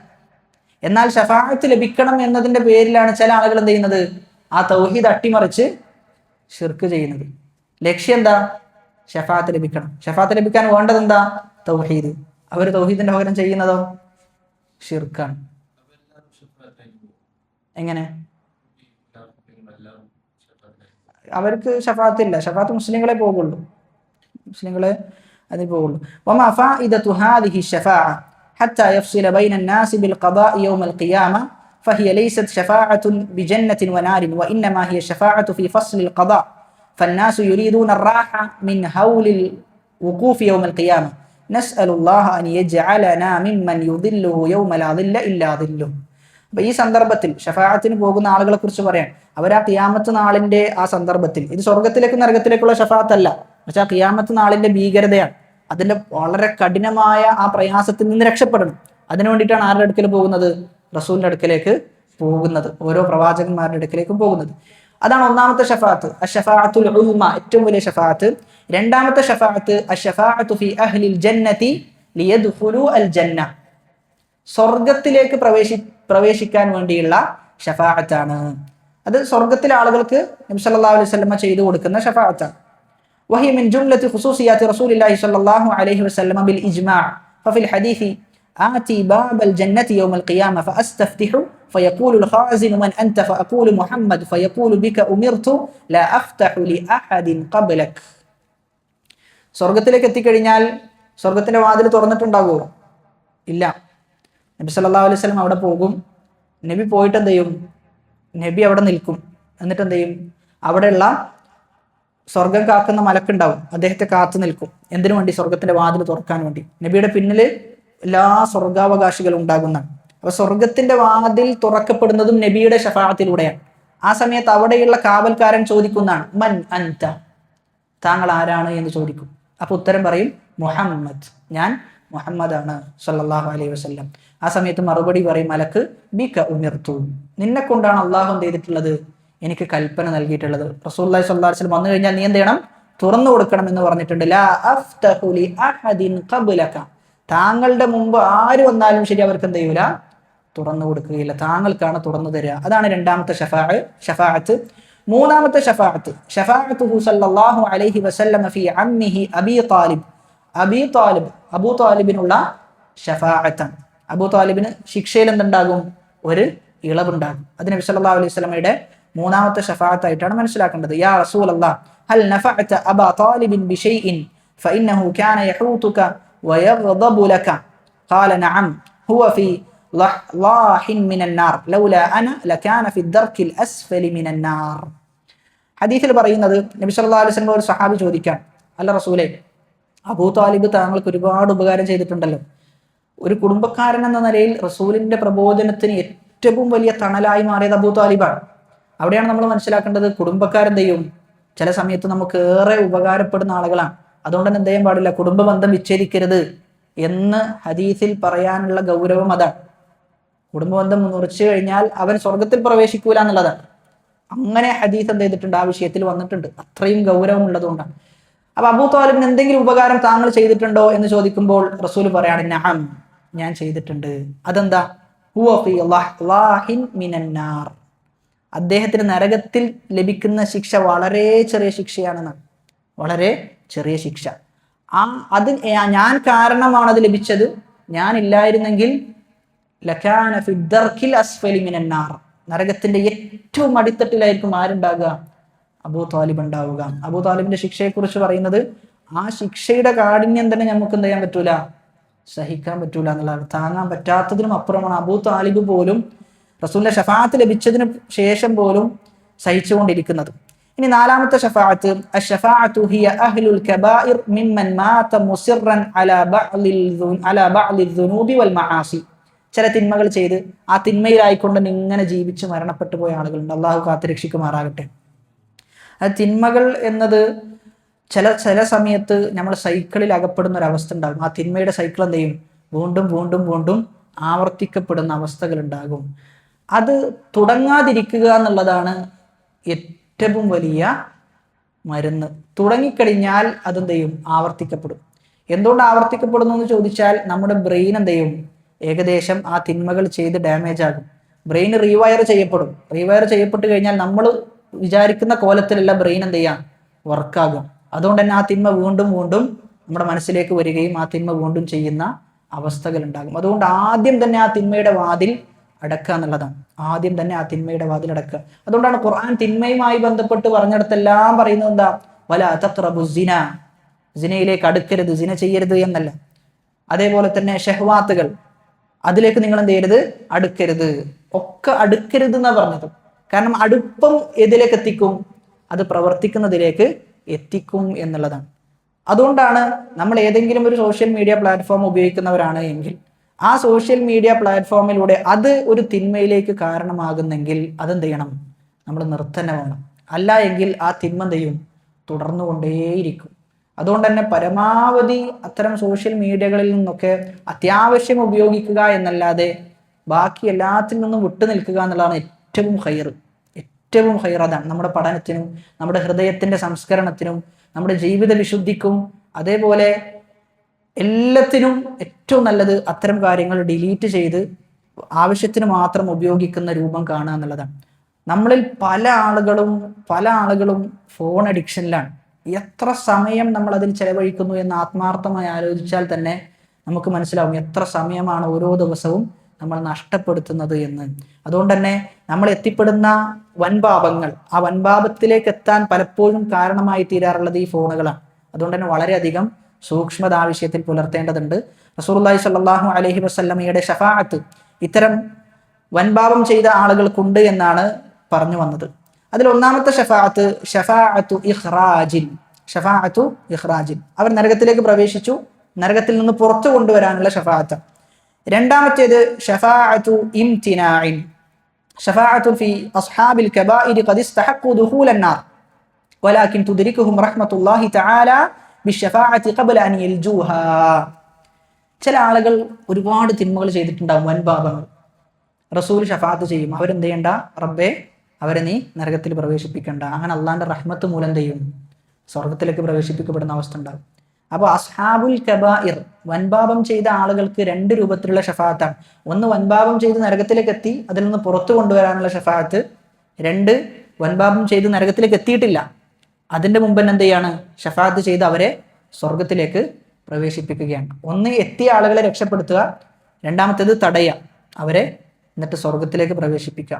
അഞ്ചാമത്തെ ഷഫാഅത്ത് അശ്ശഫാഅത്തു ഫീ റിഫഅത്തി ദറജാതി ഫിൽ ജന്നതി യൗമൽ ഖിയാമ, ഖിയാമത്ത് നാളിൽ സ്വർഗത്തിന്റെ ദറജകൾ, സ്വർഗത്തിലെ ദറജയിൽ ഉയർച്ച കിട്ടാൻ വേണ്ടിയിട്ടുള്ള ഷഫാഅത്താണ് അഞ്ചാമത്തെ ഷഫാഅത്ത്. ഖാലു ബിൽ ഇക്റാമി വശഫാഅത്തി ഫൽ ആബാഉ യശ്ഫഊന ഫിൽ അബ്നാ ഫയർഫഊന ഫീ ദറജതിഹിം. മാതാപിതാക്കൾ മക്കളുടെ വിഷയത്തിൽ ഷഫാഅത്ത് ചെയ്യും സ്വർഗത്തിലെത്തിക്കഴിഞ്ഞാൽ. അങ്ങനെ എന്ത് ചെയ്യും, മാതാപിതാക്കൾ സ്വർഗത്തിൽ എവിടെയാണോ, ഏത് ദറജയിലാണോ ഉള്ളത്, ആ ദറജയിലേക്ക് ആരെത്തും, മക്കളും ഈ പറയുന്ന മാതാപിതാക്കളുടെ ഷഫാഅത്തിലൂടെ എത്തിപ്പെടും. വയുക്രിമുല്ലാഹുൽ ആബാഅ ഫയർഫഉ അബ്നാഅഹും ലഹും, ചില മാതാപിതാക്കൾ അള്ളാഹു ആദരിക്കും, ആ ആദരവെന്നോണം മക്കളെയും ഇവരുടെ അതേ സ്ഥാനത്തേക്ക് കൊണ്ടെത്തിക്കും എന്നുള്ളതാണ്. അപ്പൊ ഇതാണ് അഞ്ചാമത്തെ ഷഫാഅത്ത്. അത് ഷഫാഅത്തുൽ ആമ്മയാണ്, എല്ലാ ആളുകൾക്കുമുള്ള ഷഫാഅത്താണ്. സ്വർഗത്തിലേക്ക് എത്തിക്കഴിഞ്ഞാൽ ചില ആളുകൾക്ക് ലഭിക്കുന്ന ഷഫാഅത്തുകൾ. ആറാമത്തേത് അശ്ശഫാഅത്തു ഫി അഹ്ലിൽ അഅറാഫ്. അഅറാഫ് എന്ന് പറയുന്ന ഒരു വിഭാഗമുണ്ട്. ആരാണ് ഈ അഅറാഫ് എന്ന് പറയുന്ന വിഭാഗം? അഹ്ലുൽ അഅറാഫ്. നരകത്തിലുമല്ല സ്വർഗത്തിലുമല്ല, നരകത്തിലുമല്ല സ്വർഗത്തിലുമല്ല. അവരുടെ നന്മയും തിന്മയും ഒരുപോലെയാണ്, അവരുടെ നന്മയും തിന്മയും ഒരുപോലെയാണ്. അത്തരം ആളുകളുടെ വിഷയത്തിൽ നബി സല്ലല്ലാഹു അലൈഹി വസല്ലമക്ക് ഷഫാഅത്ത് ഉണ്ട് എന്നാണ് പറയുന്നത്. വഇദാ നളറു ഇലാ അഹ്ലിൽ ജന്ന വജദുൽ മലായികത തസൂഖുഹും ഇലൽ ജന്നതി സൗകൽ കിറാം വയുനാദൗന അസ്ഹാബൽ ജന്ന അൻ സലാമുൻ അലൈക്കും ലം യദ്ഖുലൂഹാ വഹും യത്മഊൻ വആഖിറു അംരി ആഹുലാഹി തുദ്രികുഹും റഹ്മത്തുള്ളാഹി തആല വയദ്ഖുലൂനൽ ജന്ന.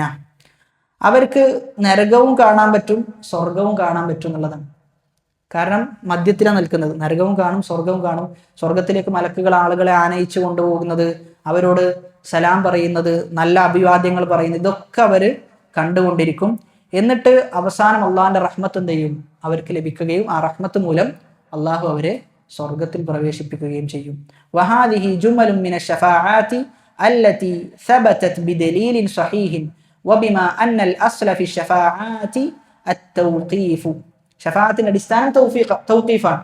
എന്താണോ ഖുർആനിൽ വന്നത്, ഹദീസിൽ വന്നത്, അത് നമ്മൾ സ്ഥിരപ്പെടുത്തും. ഫലാ യജൂസു ലി അഹദിൻ അൻ യുസ്ബിത ശൈഅൻ മിന ശഫാഅത്തി ഇല്ലാ വഅലൈഹാ ദലീലുൻ. അതുകൊണ്ട് ഷഫാഅത്ത് ഉണ്ട് എന്ന് പറഞ്ഞു കഴിഞ്ഞാൽ എന്ത് ചെയ്യണം, തെളിവ് കൊണ്ടുവരണം. അപ്പൊ ഈ 5 രൂപത്തിലാണ് ഷഫാഅത്തുകൾ ഉള്ളത്. 5 6 രൂപം, 6 രൂപത്തിലാണ് ഷഫാഅത്തുകൾ ഉള്ളത്.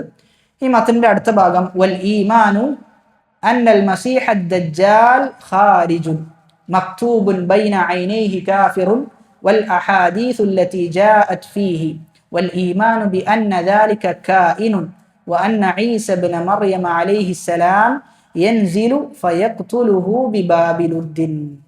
വൽ ഈമാൻ, വിശ്വസിക്കൽ. എന്തിൽ? അന്നൽ മസീഹ ദജ്ജാൽ ഖാരിജുൻ, മസീഹ ദജ്ജാൽ പുറപ്പെടും, മസീഹ ദജ്ജാൽ വരും എന്നതിൽ വിശ്വസിക്കുക. മക്തൂബുൻ ബൈന ഐനൈഹി കാഫിറുൻ, അവന്റെ 2 കണ്ണുകൾക്കിടയിൽ എന്ത് എഴുതിയിട്ടുണ്ട്? കാഫിർ എന്ന് എഴുതിയിട്ടുണ്ട്. വൽ അഹാദീസു അല്ലതി ജാഅത് ഫീഹി, അതിൽ വന്ന ഹദീസുകളിലും വിശ്വസിക്കൽ, അതിൽ വന്ന ഹദീസിലും വിശ്വസിക്കൽ. വൽ ഈമാനു ബിഅന്ന ദാലിക കായിൻ, അത് നടക്കുമെന്നതിൽ പൂർണ്ണമായ വിശ്വാസം. എന്നിട്ടോ വഅന്ന ഈസ ഇബ്ന മർയം അലൈഹിസ്സലാം, ഈസാ നബി അലൈഹിസ്സലാത്തു വസ്സലാം യൻസിൽ, ഇറങ്ങി വരും. ഫയഖ്തുലുഹു, എന്നിട്ട് എന്ത് ചെയ്യും? വധിക്കും. എവിടെ വെച്ച്? ബിബാബി ലുദ്ദിൻ, ലുദ് എന്ന് പറയുന്ന കവാടത്തിൽ നിന്ന് ദജ്ജാലിനെ കൊന്നുകളയും. ഖിയാമത്ത് നാളിന്റെ 2 രൂപത്തിലുള്ള അടയാളങ്ങളാണ് ഉള്ളത്. ഒന്ന് അഷ്റാത്തുൽ സുഗ്റ, 2 അഷ്റാത്തുൽ കുബ്ര, ചെറിയ ചെറിയ ലക്ഷണങ്ങളാണ്. മറ്റത് അടയാളങ്ങളാണ്, വലിയ അടയാളങ്ങൾ. അപ്പൊ ചെറിയ ലക്ഷണങ്ങൾ ഒരുപാട് എന്ത് ചെയ്തിട്ടുണ്ട്, കഴിഞ്ഞു പോയിട്ടുണ്ട്, ഒരുപാട് കഴിഞ്ഞു പോയതുണ്ട്, ഇപ്പൊ നടന്നുകൊണ്ടിരിക്കുന്നതുണ്ട്, വരാനിരിക്കുന്നതുമുണ്ട്. ഇങ്ങനെ വ്യത്യസ്തങ്ങളായ ചെറിയ ചെറിയ അടയാളങ്ങളുണ്ട്.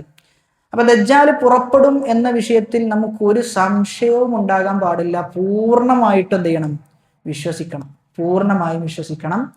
ചില ആളുകൾ ദജ്ജാലിനെ നിഷേധിക്കുന്ന ആളുകൾ നമ്മുടെ കൂട്ടത്തിലുണ്ട്. ദജ്ജാലിനെ നിഷേധിക്കുന്ന ആളുകൾ, ചില ആളുകൾ പറയുന്നത് ദജ്ജാൽ എന്ന് പറഞ്ഞു കഴിഞ്ഞാൽ അമേരിക്കയാണ്, അത് യൂറോപ്പാണ്, അത് റഷ്യയാണ്, അത് ചൈനയാണ് എന്നൊക്കെ പറയുന്ന ആളുകളുണ്ട്. ലാ അസാസ ലഹു മിനസ് സിഹ്ഹതി അബദാ, അതൊരിക്കലും ശരിയല്ല എന്നാണ് ഷെയ്ഖ് പറയാം. ചില ആൾ പറയാണ് അമേരിക്ക എന്ന് പറയുന്നു, ചൈന എന്ന് പറയുന്നു. അപ്പൊ അതൊന്നും യാതൊരു അർത്ഥമില്ലാത്തതാണ്. അങ്ങനെയാണെങ്കിൽ അമേരിക്ക എന്ന് തന്നെ പറഞ്ഞാൽ പോരെ, എന്തിനപ്പോ ദജ്ജാൽ എന്ന് പറയേണ്ട ആവശ്യം? അപ്പൊ അത് അർത്ഥത്തിൽ നിന്ന് തെറ്റിക്കലുമാണ്. അതുമാത്രമല്ല, ബുദ്ധി കൊണ്ട് ഉപയോഗിച്ചിട്ട് എന്ത് ചെയ്യാണ്, വ്യാഖ്യാനിക്കുകയാണ്. ദജ്ജാൽ ഉണ്ട് എന്നൊക്കെ പറഞ്ഞു കഴിഞ്ഞാൽ അതൊക്കെ എങ്ങനെ ഇപ്പൊ ശരിയാകുക? ദജ്ജാൽ എന്ന് പറഞ്ഞാൽ ഇപ്പൊ നടക്കുന്ന സംഭവങ്ങളൊക്കെ എന്താണ്, ആ ദജ്ജാലിന്റെ സംഭവങ്ങളാണ് എന്നൊക്കെ പറഞ്ഞതിനെ വ്യാഖ്യാനിക്കും. അതാണ് ഇമാം അഹ്മദ് പറഞ്ഞത്, എന്ത്, ദജ്ജാൽ ഉണ്ട് എന്ന് പറഞ്ഞു കഴിഞ്ഞാൽ ഉണ്ട്, അത് അതിന്റെ യഥാർത്ഥത്തോടു കൂടി തന്നെ എന്ത് ചെയ്യണം, നമ്മൾ വിശ്വസിക്കണം. അപ്പൊ എത്ര കാലം മുമ്പാണ് അഹ്ലുസുന്ന ആ അഖീദയെ സ്ഥിരപ്പെടുത്തുന്നത്, പക്ഷെ ഇപ്പോഴും അത് നിഷേധിക്കുന്ന ആളുകൾ നമുക്കിടയിലുണ്ട്. അതാണ് അഹ്ലുസുന്നയുടെ ഇമാമിയങ്ങളുടെ ദീർഘവീക്ഷണമായിട്ട് നമ്മൾ മനസ്സിലാക്കേണ്ടത്. അഖീദ, അന്ന് പറഞ്ഞ അഖീദ ഇന്നും അത് നിഷേധിക്കുന്ന ആളുകളും അത് വ്യാഖ്യാനിക്കുന്ന ആളുകളും നമുക്കിടയിൽ ജീവിച്ചുകൊണ്ടിരിക്കുന്നുണ്ട് എന്നുള്ളതാണ്. നബി സല്ലല്ലാഹു അലൈഹി വസല്ലമ പറയാണ്, ഇന്നല്ലാഹ ലൈസ ബിഅഅവർ, അല്ലാഹു ഒറ്റക്കണ്ണനല്ല. അല ഇന്നൽ മസീഹ ദജ്ജാല അഅവറുൽ ഐനിൽ യുംനാ കാന ഐനഹു ഇനബത്തുൻ താഫിയ. ദജ്ജാലിന്റെ വലത്തെ കണ്ണിന് കുഴപ്പമുണ്ട് എന്നാണ്. ദജ്ജാലിന് വലത്തെ കണ്ണ് കാഴ്ച നഷ്ടപ്പെട്ടു പോയിട്ടുണ്ട്. അപ്പൊ ദജ്ജാലിന്റെ വിഷയത്തിൽ നമ്മൾ ഈ ഒരു നിലപാടാണ് സ്വീകരിക്കേണ്ടത്. അവിടെ നമ്മൾ മനസ്സിലാക്കേണ്ടത്, ചില ആളുകൾ ചോദിക്കാറുണ്ട്, വഹൽ യജൂസു റസ്മുഹു ലിന്നാസി മിൻ ബാബി തഖ്വീഫ്, പേടിപ്പെടുത്താൻ വേണ്ടി ദജ്ജാലിനെ വരക്കാൻ പറ്റുമോ? ദജ്ജാലിന് അടിച്ചു നോക്കി കഴിഞ്ഞാൽ ഒരുപാട് ഫോട്ടോകൾ എന്ത് ചെയ്യാൻ പറ്റും, നമുക്ക് കാണാൻ പറ്റും. ഷെയ്ഖ് പറയാനില്ല, ലിഅന്നൽ അംറ അലാ വജ്ഹിഹി വഹഖീഖതിഹി ലാ യഅലമുഹു ഇല്ലല്ലാഹ്, അതെങ്ങനെയാണെന്നുള്ളത് അള്ളാഹുവിന് മാത്രമേ അറിയുള്ളൂ. അതുകൊണ്ട് വരച്ചിട്ട് എന്ത് ചെയ്യാൻ പറ്റൂല, പേടിപ്പെടുത്താനോ മറ്റോ ഒന്നും പറ്റൂല എന്നുള്ളതാണ്. അദ്ദേഹത്തിന്റെ ദജ്ജാലിന്റെ ഒരുപാട് സിഫത്തുകളും മറ്റൊക്കെ ഉണ്ട് കേട്ടോ, അത് നമ്മൾ പറയണില്ല, അത് പറഞ്ഞു കഴിഞ്ഞാൽ തീരൂല. കാരണം ഒരുപാട് കാര്യങ്ങൾ വിശദീകരിക്കാൻ ബാക്കിയുണ്ട്. അന്നഹു ഷാബുൻ ലൈസ സഗീറൻ വലാ കബീറൻ, ദജ്ജാലിനെ കുറിച്ച് പറയുന്ന ഒരു സിഫത്താണ് ദജ്ജാല് യുവാവായിരിക്കുന്ന. അന്നഹു ഷാബുൻ, സഗീറുമല്ല കബീറുമല്ല എന്ന് പറയുന്നുണ്ട്. അതേപോലെ തന്നെ മുടിയൊക്കെ ജട പിടിച്ചിട്ടുണ്ടാകുന്ന, ജട കുത്തിയ മുടികളായിരിക്കും. മുടിയൊന്നും വാരാതെ നമുക്ക് കാണുമ്പോൾ തന്നെ എന്ത് ചെയ്യും, മനസ്സിലാകും, ഒരു വൃത്തിയും ഇല്ലാത്ത കോലത്തിലായിരിക്കും ഉണ്ടാകുക. പിന്നെ സിഫത്തായി പറയപ്പെടുന്നത് വളരെ നീളം കുറഞ്ഞ ആളായിരിക്കും, നീളം കുറഞ്ഞ ഒരു വ്യക്തിത്വമായിരിക്കും ദജ്ജാൽ എന്നത്. അതേപോലെ ഒരു ചുവപ്പ് നിറമായിരിക്കും ദജ്ജാലിന്റെ നിറമായിട്ട് പറയാം. വെളുത്തതുമല്ല കറുപ്പുമല്ല, ചുവപ്പിനോട് ചായ്വുള്ള ഒരു നിറമായിട്ടാണ് ദജ്ജാലിനെ ഹദീസുകളിലെല്ലാം നോക്കിക്കഴിഞ്ഞാൽ നമുക്ക് കാണാൻ പറ്റുക. അതേപോലെ തന്നെ ദജ്ജാലിന് കുട്ടികൾ ഉണ്ടാവുകയില്ല എന്നാണ്, ദജ്ജാലിന് കുട്ടികൾ ജനിക്കുകയില്ല. ഇങ്ങനെ ഒരുപാട് സിഫത്തുകൾ ദജ്ജാലിന്റെ വിഷയത്തിൽ വന്നിട്ടുണ്ട്. ഏറ്റവും വലിയ ഫിത്ന കേട്ടോ, ദജ്ജാലിന്റെ ഫിത്നയാണ് ഏറ്റവും വലിയ ഫിത്ന. അതുകൊണ്ടാണ് നിസ്കാരത്തിൽ പോലും നമ്മൾ എന്ത് ചെയ്യുന്നത്, ആ ദജ്ജാലിന്റെ ഫിത്നയെ തൊട്ട് രക്ഷ തേടുന്നത്. അവിടെ ഇമാം അഹ്മദ് ബിൻ ഹംബൽ റഹിമഹുല്ലാഹ് പറയുന്നത് എന്താ, കാഫിർ എന്ന് എഴുതിയിട്ടുണ്ടാകുന്ന, പക്ഷെ ഈ എഴുതിയിട്ടും ചില ആളുകൾ എന്ത് ചെയ്യും, ദജ്ജാലിൽ വിശ്വസിക്കും. അത് ശരിക്കും പറഞ്ഞാൽ ഒരു അത്ഭുതമല്ലേ?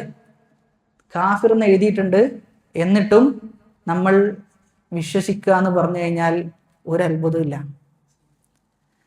ഇന്ന് നോക്കിയേ, ഒരാൾ സിഗരറ്റ് വലിക്കുകയാണ്, പുറത്തുതന്നെ എഴുതിയിട്ടുണ്ട് ക്യാൻസർ ഉണ്ടാക്കും, അതുണ്ടാക്കും, ഇതുണ്ടാക്കും. എന്ത് ക്യാൻസർ? ഓൻ പിന്നെയും വലിക്കുകയാണ്.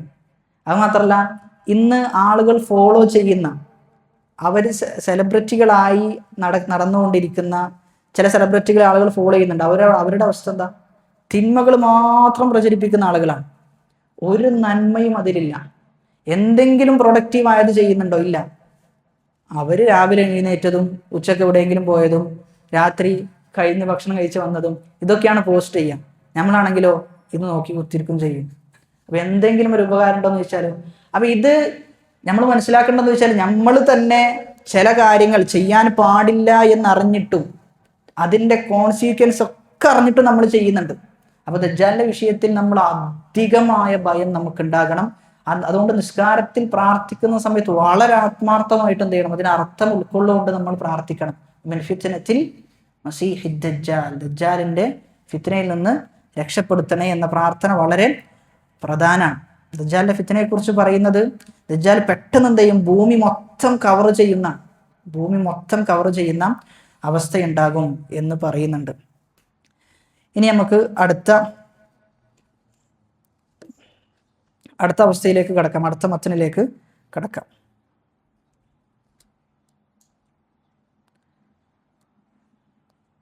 وأن عيسى بن مريم عليه السلام ينزله فيقتله بباب لد والإيمان قول وعمل يزيد وينقص كما جاء في الخبر أكمل المؤمنين إيمانا أحسنهم خلقا ومن ترك الصلاة فقد كفر.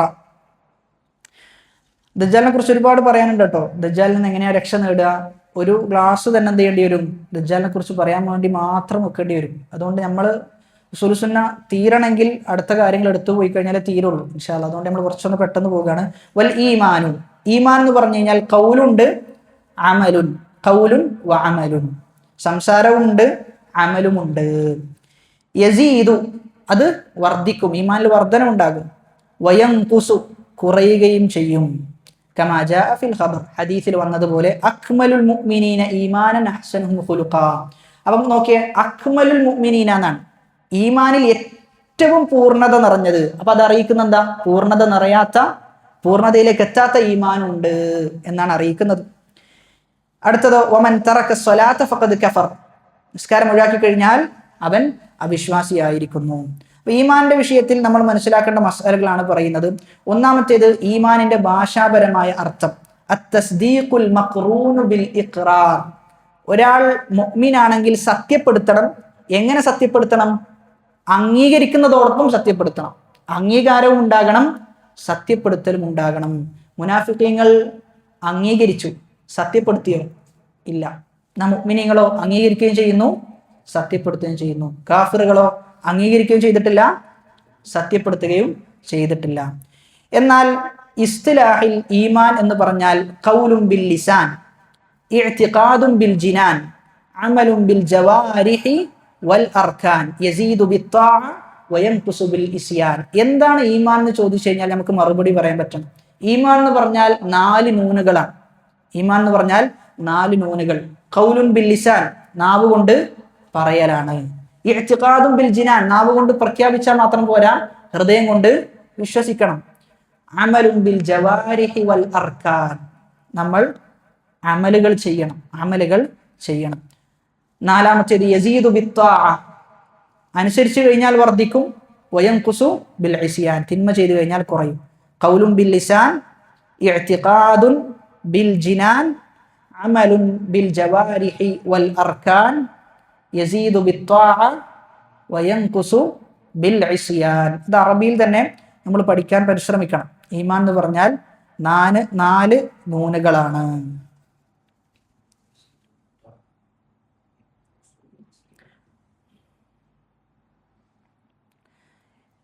അതിന് ഓരോന്നിനും നമുക്ക് തെളിവ് പറയാൻ പറ്റും. ഓരോന്നിനും നമുക്ക് വിശുദ്ധ ഖുർആനിൽ പരിശോധിച്ചു കഴിഞ്ഞാൽ ഓരോന്നിനും തെളിവുകളുണ്ട്. ആ തെളിവുകളിലേക്ക് നമ്മൾ ഇപ്പോൾ പ്രവേശിക്കണില്ല.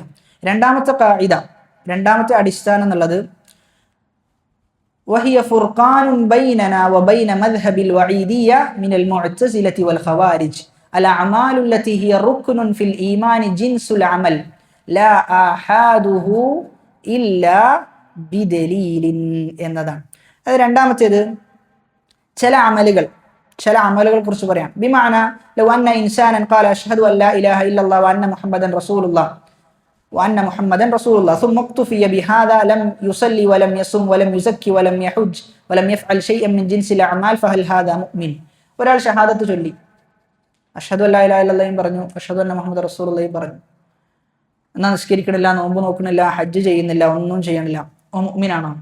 അല്ല, ഓനെന്തല്ല, മുഅ്മിനല്ല. കാരണം എന്തില്ല, അമല് എന്നുള്ളൊരു സംഭവമേ ഉണ്ടായിട്ടില്ല. അമല് എന്നുള്ള സംഭവം ഉണ്ടായിട്ടില്ല. എന്തേ ഉണ്ടായിട്ടുള്ളൂ? ഖൗലുൻ ബിൽ ലിസാനില്ലേ, ഉണ്ട്, നാവുകൊണ്ട് പറഞ്ഞിട്ടുണ്ട്. ഇഅ്തിഖാദുൻ ബിൽ ജിനാനോ, ഉണ്ട്, പക്ഷേ അമല് സംഭവിച്ചിട്ടില്ല എന്നുള്ളതാണ്. ലാക്കിൻ, പക്ഷേ ലൗ അന്നൽ ഇൻസാന നതഖ ബിശ്ശഹാദതൈൻ, ثم عمل بشيء من الشرائع ولكنه تخلف عن شيء منها فإن تخلف بعض الأعمال لا يخرج العبد عن دائرة الإسلام. എന്നാൽ ഷഹാദത്തും ചൊല്ലി, രണ്ട് ഷഹാദത്തും ചൊല്ലി അമലുകളൊക്കെ ചെയ്യുന്നുണ്ട്, എന്നാൽ ചില സമയത്ത് ചില അമലുകൾ ഒഴിവാക്കുന്നുണ്ട്. അവൻ ഇസ്ലാമിൽ നിന്ന് പുറത്തു പോകുമോ?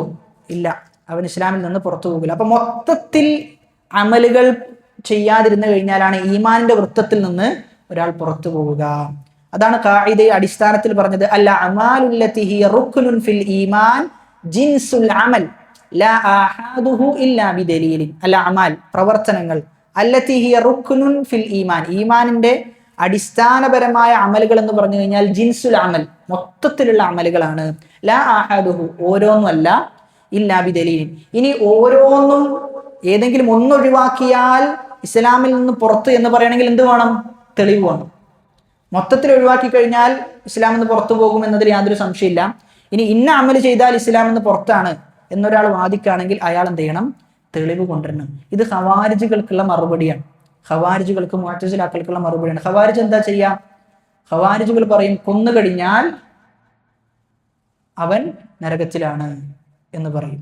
അപ്പൊ അവിടെ കൊന്നു കഴിഞ്ഞാൽ ഇസ്ലാമിൽ നിന്ന് പുറത്താണ് എന്ന് പറയണമെങ്കിൽ നമ്മൾ ചോദിക്കും എന്താണ് തെളിവ് എന്ന് ചോദിക്കും. കാരണം ഓരോ അമലുകളും എടുത്തു പറയണമെങ്കിൽ അതിന് തെളിവ് വേണം. നാം മൊത്തത്തിലാണെങ്കിൽ എന്തിന്റെ ആവശ്യമില്ല? തെളിവിന്റെ ആവശ്യം ഇല്ല എന്നുള്ളതാണ്. നിസ്കാരത്തിന്റെ വിഷയം വരും കേട്ടോ, നിസ്കാരത്തിന്റെ വിഷയം വരും ഇൻഷാ അല്ലാഹ്, അത് ആ സമയത്ത് വിശദീകരിക്കാം. وأما الخوارج والمعتزلة فإنهم يقولون إن آحاد العمل شرط في الإيمان ولذا إذا ارتكب العبد عندهم كبيرة واحدة فإنه قد أخل بآحاد العمل فإنئذ يخرج من دائرة الإسلام بالكلية. ഖവാരിജുകൾ പറഞ്ഞ എന്താ? ഒരു അമൽ ഏതെങ്കിലും ഒരു വൻപാപം ചെയ്തു കഴിഞ്ഞാൽ അവൻ എന്ത് സംഭവിച്ചു? അമലിൽ കുഴപ്പം സംഭവിച്ചു എന്നാണ്. അമലിൽ കുഴപ്പം സംഭവിച്ചു. അമലും ബിൽ അർക്കാൻ എന്ന് പറഞ്ഞെടുത്ത് അവന് പിഴവ് സംഭവിച്ചു എന്നാണ്. നമ്മൾ അങ്ങനെയല്ല പറയാം, മൊത്തത്തിലാണ് നമ്മൾ പറയാം. മൊത്തത്തിലാണ് അഹ്ലുസുന്ന സ്ഥിരപ്പെടുത്തുക. മൂന്നാമത്തെ ഖായിദ അൽ ഈമാൻ യസീദു വ യൻഖുസ്, ഈമാൻ കൂടുകയും കുറയുകയും ചെയ്യും. അപ്പൊ കൂടുക കുറയുക അതിനൊക്കെ കൃത്യമായ കാരണങ്ങളുണ്ട് കേട്ടോ. ഈമാനിന്റെ വർധനവിന് ഏറ്റവും കൂടുതൽ കാരണമാകുന്നതാണ് വിശുദ്ധ ഖുർആന്റെ പാരായണം. ഖുർആൻ പാരായണവും അതിന്റെ അർത്ഥവും അതിന്റെ ആശയവും അതിലൂടെ പറഞ്ഞ ചരിത്രങ്ങൾ അതിനെക്കുറിച്ച് ആലോചിക്കുക. ഇങ്ങനെ ഖുർആനിനെ സമീപിച്ചു കഴിഞ്ഞാൽ ഈമാൻ വർദ്ധിക്കും. എന്നാൽ പല ആളുകളും ഖുർആനെ സമീപിക്കുന്നത് പാരായണത്തിന് വേണ്ടി മാത്രമാണ്, ഓതുക എന്നുള്ളത് മാത്രമാണ് ചില ആളുകൾ ഖുർആനെ കണ്ടിട്ടുള്ളത്. എന്നാൽ അതിനപ്പുറം ഒരായത്ത് കിട്ടിയാൽ ആ ആയത്തിനെ കുറിച്ച് ആലോചിച്ച് ചിന്തിച്ച് അതിൽ നിന്ന് കിട്ടുന്ന പാഠങ്ങൾ നമ്മുടെ ജീവിതത്തിലേക്ക് അതെങ്ങനെ കൊണ്ടുവരാൻ സാധിക്കും, അങ്ങനെ ആലോചിക്കണം. അങ്ങനെ ആലോചിക്കുമ്പോഴാണ് ഖുർആൻ കൊണ്ട് നമുക്ക് ഹിദായത്ത് ലഭിക്കുക. ഹുദൻ ലിന്നാസ്, ജനങ്ങൾക്കുള്ള ഹുദയാണ്.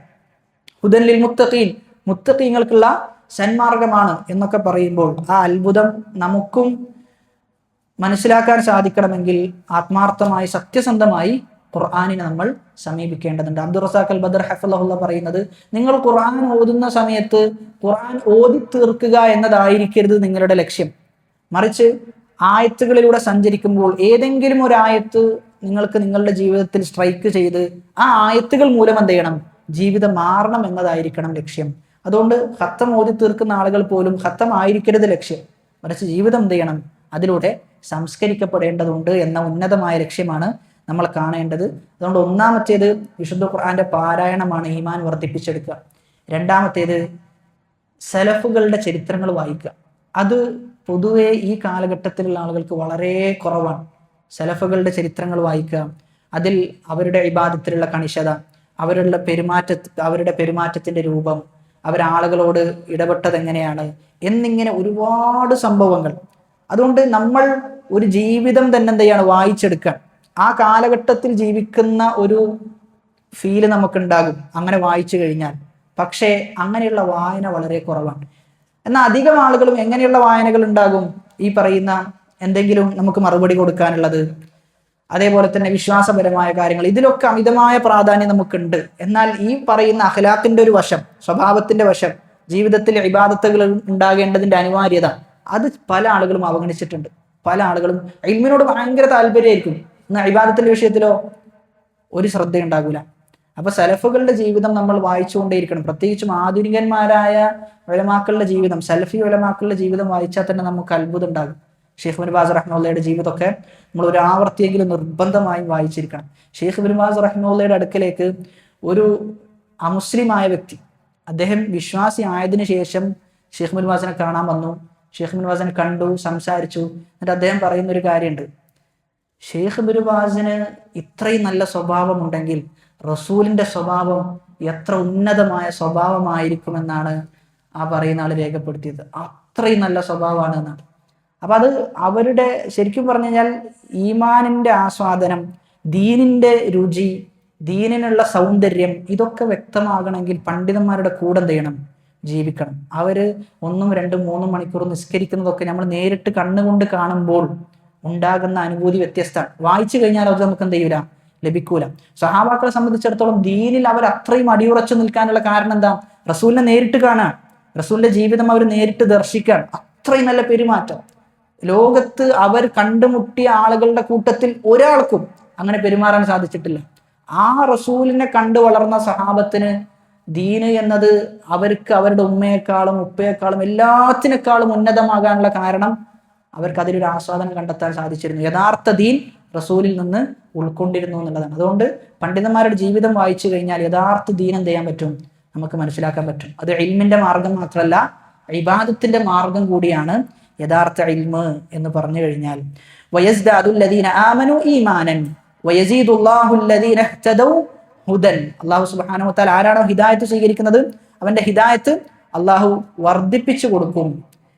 ഇനി 4ാമത്തെ ഖായിദ, കുല്ലു ഫിഇലിൻ നുഫിയൽ ഈമാനു അൻ ഫാഇലിഹി ഫലിഹുർമതിഹി വകുല്ലു ഫിഇലിൻ നുഫിയൽ ഈമാനു അൻ താരികിഹി ഫലിവുജൂബിഹി. അടിസ്ഥാനപരമായ ഖായിദയാണ്. ചില പ്രവർത്തനങ്ങൾ, ആ പ്രവർത്തനങ്ങൾ ചെയ്തു കഴിഞ്ഞാൽ അവൻ മുഅ്മിനല്ല എന്ന് ചില ഹദീസിൽ പറഞ്ഞിട്ടുണ്ട്. അങ്ങനെ പറഞ്ഞു കഴിഞ്ഞാൽ അതിന്റെ ഉദ്ദേശം അവന്റെ ഈമാൻ പൂർണ്ണമല്ല എന്ന്. ചില ഹദീസിൽ പറഞ്ഞു ഓൻ എന്തല്ല, ഇന്ന പ്രവർത്തനം ചെയ്താൽ ഓൻ മുഅ്മിനല്ല എന്ന് പറഞ്ഞു. അതിന്റെ ഉദ്ദേശം അവന്റെ ഈമാൻ പൂർണ്ണമല്ല എന്ന്. ഉദാഹരണം, ലാ യസ്നി അസ്സാനി വഹുവ മുഅ്മിൻ. ഒരു വ്യഭിചരിക്കുന്ന ഒരാൾ വ്യഭിചരിക്കുകയില്ല, എങ്ങനെയായിരിക്കെ? അവൻ മുഅ്മിനായിരിക്കെ വ്യഭിചരിക്കുകയില്ല എന്നാണ്. അതായത് യഥാർത്ഥ ഈമാൻ ഉണ്ടെങ്കിൽ അവൻ വ്യഭിചാരത്തിലേക്ക് പ്രവേശിക്കുകയില്ല. വലാ യസ്രിഖു സാരിഖു ഹീന യസ്രിഖു വഹുവ മുഅ്മിൻ. ഒരു കള്ളൻ, ഒരു മോഷ്ടിക്കുന്ന വ്യക്തി, അവൻ മോഷ്ടിക്കുകയില്ല എപ്പോൾ? ഈമാനിലായിരിക്കെ. അപ്പൊ ഇവിടെ എന്ത് ചെയ്തു? അവന്റെ ഈമാനിനെ അള്ളാഹു നിഷേധിച്ചു, ഈമാൻ ഇല്ല എന്ന് പറഞ്ഞു. ഈമാൻ ഇല്ല എന്ന് പറഞ്ഞത് പൂർണ്ണമായി മുഅ്മിനല്ല എന്നാണോ? അല്ല. അവന്റെ ഇസ്ലാമിൽ നിന്ന് തന്നെ പുറത്തു പോയി എന്നല്ല പറഞ്ഞിട്ടുള്ളത്, മറിച്ച് ഈമാൻ എന്തല്ല, പൂർണ്ണതയിലേക്ക് എത്തിയിട്ടില്ല, യഥാർത്ഥ മുഅ്മിനായിട്ടില്ല. അതിന് ഏറ്റവും നല്ല ഉദാഹരണമാണ് ലാ യുഅ്മിനു അഹദുകും ഹത്താ അകൂന അഹബ്ബ ഇലൈഹി മിൻ വാലിദിഹി വവലദിഹി വന്നാസി അജ്മഈൻ. ഉപ്പയെക്കാളും ഉമ്മയെക്കാളും നമ്മുടെ മക്കളെക്കാളും ഏറ്റവും കൂടുതൽ നമ്മൾ സ്നേഹിക്കേണ്ടത് ആരെയാണ്?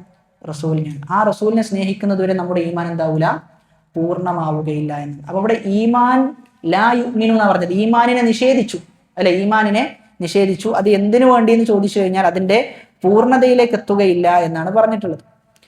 ഇനി അവിടെ മനസ്സിലാക്കേണ്ടത് മറ്റൊരു അടിസ്ഥാനം എന്നുള്ളത്, എല്ലാ മുഅ്മിനും എന്തല്ല, മുസ്ലിം അല്ല. കുല്ലു മുഅ്മിനിൻ ഫഹുവ മുസ്ലിം വലാ അക്സ്. എല്ലാ മുഅ്മിനും മുസ്ലിമാണ്, പക്ഷെ എല്ലാ മുസ്ലിം എന്തല്ല, മുഅ്മിനല്ല. അതായത് മുസ്ലിം, മുഅ്മിൻ, അടുത്തത് മുഹ്സിൻ എന്നുള്ളതാണ്. മുഹ്സിൻ ആയിക്കഴിഞ്ഞാൽ മുഅ്മിനുമാണ് മുസ്ലിമുമാണ്. നാം മുസ്ലിം ആയിക്കഴിഞ്ഞാൽ മുഅ്മിനാകണമെന്ന് നിർബന്ധമില്ല. നാം മുഅ്മിനായാലോ മുസ്ലിം ആകണം എന്നുള്ളത് നിർബന്ധമാണ്. അതുകൊണ്ട് നമ്മൾ മുഅ്മിൻ അതല്ലെങ്കിൽ മുഹ്സിൻ എന്ന ദറജയിലേക്ക് എന്ത് ചെയ്യണം? എത്താൻ വേണ്ടിയുള്ള പരിശ്രമമാണ് ജീവിതം എന്ന് പറഞ്ഞു കഴിഞ്ഞാൽ. ഇഹ്സാനിലേക്ക് നമുക്ക് എത്തിപ്പെടാൻ സാധിക്കണം. ഇനി അടുത്ത ഖാഇദ, വമൻ തറക സ്വലാത ഫഖദ് കഫറ വലൈസ മിനൽ അഅമാലി ശൈഉൻ തർക്കുഹു കുഫ്റുൻ ഇല്ല സ്വലാ മൻ തറകഹാ ഫഹുവ കാഫിർ വഖദ് അഹല്ലല്ലാഹു ഖത്ലഹു. ആരെങ്കിലും ഒരാൾ നിസ്കാരം ഒഴിവാക്കിയാൽ ഫഖദ് കഫർ, അവൻ കാഫിറാണ്. വലൈസ മിനൽ അഅമാലി ശൈഉൻ, അമലുകളുടെ കൂട്ടത്തിൽ ഒന്നുമില്ല. തർക്കുഹു കുഫ്റുൻ ഇല്ല സ്വലാ, ഒഴിവാക്കി കഴിഞ്ഞാൽ കുഫ്റാകുന്നതായി ഒന്നുമില്ല നിസ്കാരമല്ലാതെ. മൻ തറകഹാ ഫഹുവ കാഫിർ, ആരെങ്കിലും നിസ്കാരം ഒഴിവാക്കിയാൽ അവൻ കാഫിറാണ്. വഖദ് അഹല്ലല്ലാഹു ഖത്ലഹു, അള്ളാഹു അവനെ വധിക്കുക എന്നത് ഹലാലാക്കിയിട്ടുണ്ട് എന്ന് പറയും. ഇത് ഒരു ഖിലാഫിയായ മസ്അലയാണ്. നിസ്കാരം ഒഴിവാക്കി കഴിഞ്ഞാൽ അവൻ കാഫിറാകുമോ ഇല്ലേ എന്നത് അൽ മസ്അലത്തുൽ ഖിലാഫിയ്യ, ഖിലാഫുള്ള മസ്അലയാണ്. ഇവിടെ നമ്മൾ മനസ്സിലാക്കേണ്ടത് രണ്ടവസ്ഥകളാണുള്ളത്. നിസ്കാരം ഒഴിവാക്കുന്ന ആളുകൾക്ക് എത്ര അവസ്ഥകളുണ്ട്? രണ്ടവസ്ഥകൾ. ഒന്നാമത്തെ അവസ്ഥ നിസ്കാരം നിർബന്ധമാണ് എന്നതിനെ നിഷേധിക്കുന്നവനാണ്. നിസ്കാരം വാജിബാണ് എന്നതിനെ നിഷേധിക്കുന്നവൻ. അങ്ങനെ നിഷേധിച്ചിട്ട് അവൻ എന്ത് ചെയ്യുന്നില്ല? നിസ്കരിക്കണില്ല. അവന്റെ വിഷയത്തിൽ അവൻ കാഫിറാണ് എന്ന വിഷയത്തിൽ യാതൊരു സംശയമില്ല. ഫഹാദ മുത്തഫഖുൻ അലാ കുഫ്രിഹി ബൈനൽ ഉലമ. ഉലമാക്കൾക്കിടയിൽ ഇത്തിഫാഖാണ്, യോജിച്ച കാര്യമാണ്. ഒരാൾ നിസ്കാരത്തിന്റെ വുജൂബിയത്തിനെ, നിർബന്ധത്തെ നിഷേധിച്ചു കഴിഞ്ഞാൽ ഓൻ അവിശ്വാസിയാണ് എന്നത്. കാരണം എന്താ ചെയ്യുന്നത്? ഖുർആനിനെയും സുന്നത്തിനെയും നിഷേധിക്കുകയാണ് ചെയ്യുന്നത്. ഖുർആൻ പറയുന്നു നിസ്കാരം നിർബന്ധമാണ് എന്ന്, പക്ഷെ അവൻ എന്താ പറയുന്നത്? അത് നിർബന്ധമല്ല എന്ന് പറയുന്നു. അത് മാത്രമല്ല, ദീനിൽ അറിയപ്പെട്ട ഒരു കാര്യത്തെ നിഷേധിക്കുക കൂടിയാണ് ചെയ്യുന്നത്. മൻ അൻകറ മഅലൂമൻ മിനദ്ദീനി ബിൽളറൂറ ഫഹുവ കാഫിർ. എന്തായാലും അറിഞ്ഞിരിക്കേണ്ട ഒന്ന് അതൊരാൾ നിഷേധിച്ചു കഴിഞ്ഞാൽ അവൻ കാഫിറാണ്. അപ്പൊ ഈ വിഷയത്തിൽ ഇത്തിഫാഖുണ്ട്. നിസ്കാരത്തിന് വുജൂബിയത്തിനെ നിഷേധിച്ചു എന്നിട്ട് നിസ്കരിക്കണില്ല, അവൻ കാഫിറാണ് എന്നതിൽ സംശയമില്ല. ഇനി ഖിലാഫുള്ളത് എവിടെയാണ്? അവിടെയാണ് നമ്മൾ മനസ്സിലാക്കേണ്ടത്. ജുംഹൂറുൽ ഉലമ, ഉലമാക്കളുടെ കൂട്ടത്തിൽ ഷാഫിഇയാക്കളും മാലിക്കിയാക്കളും ഹനഫിയാക്കളും, ഈ മൂന്ന് വിഭാഗവും പറയുന്നത് ഒരാൾ നിസ്കാരത്തിന് നിർബന്ധത്തെ നിഷേധിച്ചിട്ടില്ല, നിസ്കാരം ഒഴിവാക്കി, നിസ്കാരം ചെയ്തു, ഇടയ്ക്കിടയ്ക്ക് നിസ്കാരം ഒഴിവാക്കുന്നുണ്ട്, അങ്ങനെയുള്ളവനെ കുറിച്ച് ഈ പറയുന്ന മൂന്ന് മദ്ഹബും വിധിച്ചത് ഫാസിഖാണെന്ന്. എന്നാൽ ഹംബലിയാക്കൾ പറയുന്നത് കാഫിറാണെന്ന്. ഒരു നിസ്കാരം ഒഴിവാക്കിയാൽ അവൻ ആരാകും? കാഫിറാകും. എന്നാൽ മറ്റു മൂന്ന് മദ്ഹബുകൾ പറയുന്നത് ഫാസിഖാകും എന്നുള്ളത്. എന്താണ് ഈ വിഷയത്തിലെ പ്രബലമായ അഭിപ്രായം എന്നാണ് നമ്മൾ മനസ്സിലാക്കാൻ പോകുന്നത്. ഷെയ്ഖുൽ ഇസ്ലാം ഇബ്നു തൈമിയ്യ റഹിമഹുല്ലാ ഈ വിഷയത്തെ വിശകലനം ചെയ്തുകൊണ്ട് പറയുന്നത് രണ്ട് രൂപത്തിലാണ് ഒരാൾ നിസ്കാരത്തെ ഒഴിവാക്കുക. രണ്ട് രൂപത്തിൽ. ഒരാൾ എന്ത് ചെയ്യുന്നു? പൂർണ്ണമായും നിസ്കാരത്തെ ഒഴിവാക്കുന്നു. അവൻ ജനിച്ചതിന് ശേഷം മുസ്ലിമായി ജനിച്ചു എന്നതല്ലാതെ അവൻ നിസ്കരിച്ചിട്ടില്ല, പള്ളിയിലേക്ക് പോകുന്നില്ല. ചില ആൾക്കാരുണ്ടാവും, ചില നാടുകളിലൊക്കെ ഉണ്ടാകും, പേരുകൊണ്ട് മുസ്ലിമാണ്, പക്ഷെ പള്ളി എന്ത് ചെയ്തിട്ടുണ്ടാവില്ല, കണ്ടിട്ട് തന്നെ ഉണ്ടാവില്ല, നിസ്കരിക്കണില്ല. നിസ്കാരം ആവശ്യമില്ല എന്ന നിലക്കാണ് നിസ്കരിക്കാതെ ഇങ്ങനെ ജീവിക്കാണ്. മുസ്ലിമാണെന്ന് വെച്ചാൽ അവൻ പറയും മുസ്ലിമാണ്. ഫഹാദ റജുലു ഖാലഅ റിബ്ഖത്തൽ ഇസ്ലാമി മിൻ ഉനുഖിഹി ബിൽ കുല്ലിയ ഫഹുവ മുർത്തദ്ദുൻ കാഫിറുൻ. അവൻ മുർത്തദ്ദാണ്, കാഫിർ. ഇങ്ങനെ ഒരുത്തൻ നിസ്കാരം ഒഴിവാക്കി കഴിഞ്ഞാൽ അവൻ മുർത്തദ്ദും കാഫിറുമാണ്. അവനോട് തൗബ ചെയ്യാൻ ആവശ്യപ്പെടണം എന്നാണ്. അവൻ തൗബ ചെയ്തിട്ടില്ല എങ്കിലും അവനെ വധിക്കുന്ന ഒരവസ്ഥയിലേക്ക് എന്ത് ചെയ്യും? എത്തിപ്പെടും. ഇസ്ലാമിക രാജ്യത്തുള്ള ശിക്ഷയാണ്, ഇസ്ലാമിക രാജ്യത്തുള്ള ശിക്ഷ. എന്നാൽ അതേ സമയത്ത് ഒരാൾ നിസ്കാരം നിർബന്ധമാണ് എന്ന് അംഗീകരിക്കുന്നു, എന്നാൽ ചില സമയത്ത് എന്ത് ചെയ്യൂല? നിസ്കരിക്കൂല. മറ്റവനെ പോലെയല്ല, ആദ്യത്തെ അവസ്ഥ പോലെയല്ല. ആദ്യത്തെ അവസ്ഥ എങ്ങനെയാണ്? മൊത്തത്തിൽ നിസ്കാരം ഒഴിവാക്കി. രണ്ടാമത്തെ ഇടയ്ക്കിടയ്ക്ക് എന്ത് ചെയ്യുന്നുണ്ട്? നിസ്കാരം ഒഴിവാക്കുന്നുണ്ട്. അപ്പൊ ഇങ്ങനെ ഒഴിവാക്കുന്നവന്റെ വിഷയത്തിൽ ഏറ്റവും പ്രബലമായി ഷെയ്ഖുൽ ഇസ്ലാം തന്റെ അഭിപ്രായമായി പറയുന്നത് അന്നഹു ലാ യുകഫർ വ ഇന്നമാ യുഅതബറു മിൻ അസ്ഹാബിൽ കബായിർ. അവനെ കാഫിറാക്കാൻ പറ്റൂല, അവൻ കബായിർ ചെയ്ത ആളാണ്, വൻപാപം ചെയ്ത വ്യക്തിയാണ് എന്നാണ്. ഞാൻ പറഞ്ഞു ഇത് ഖിലാഫിയായ മസ്അലയാണ്. ചിലപ്പോൾ ഷെയ്ഖുൽ ഇസ്ലാമിൻ്റെതല്ലാത്ത അഭിപ്രായം പറഞ്ഞുകൊണ്ട് ചില ആളുകൾ എന്ത് പറയാം? അല്ല, കാഫിർ തന്നെയാണ് എന്ന് പറയുന്ന ആളുകളും ഉണ്ടാകാം.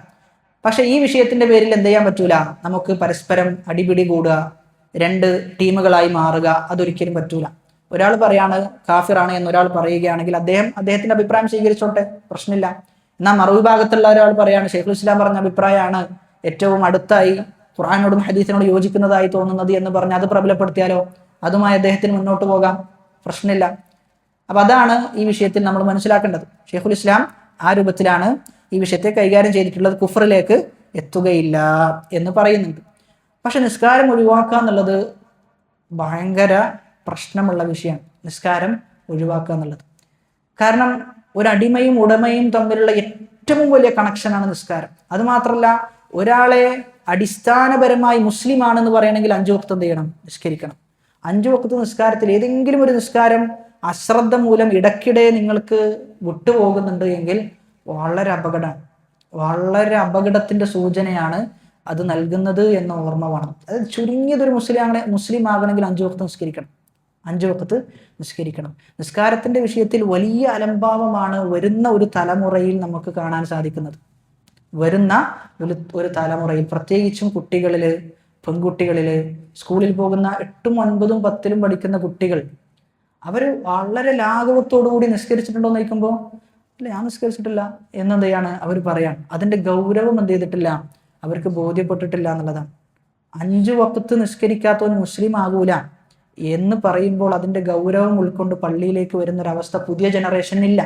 അതുകൊണ്ട് നമ്മൾ മനസ്സിലാക്കേണ്ടത്, നമുക്ക് കാണുന്ന നമ്മുടെ പരിചയത്തിലുള്ള നമ്മുടെ കുടുംബത്തിലുള്ള കുട്ടികൾ, അവരെ നിസ്കാരത്തിന് വേണ്ടി നമ്മൾ കൊണ്ടുവരേണ്ടതാണ്. കുടുംബത്തിൽ ആരെങ്കിലും അപ്പുറത്ത് വീട്ടിൽ ഇപ്പുറത്തെ വീട്ടിലൊക്കെ അയൽവാസികളുണ്ട്, അവൻ പറഞ്ഞ് പള്ളിയിലേക്ക് കൊണ്ടുവരുന്ന ഒരു ശീലം നമുക്കുണ്ടാകണം.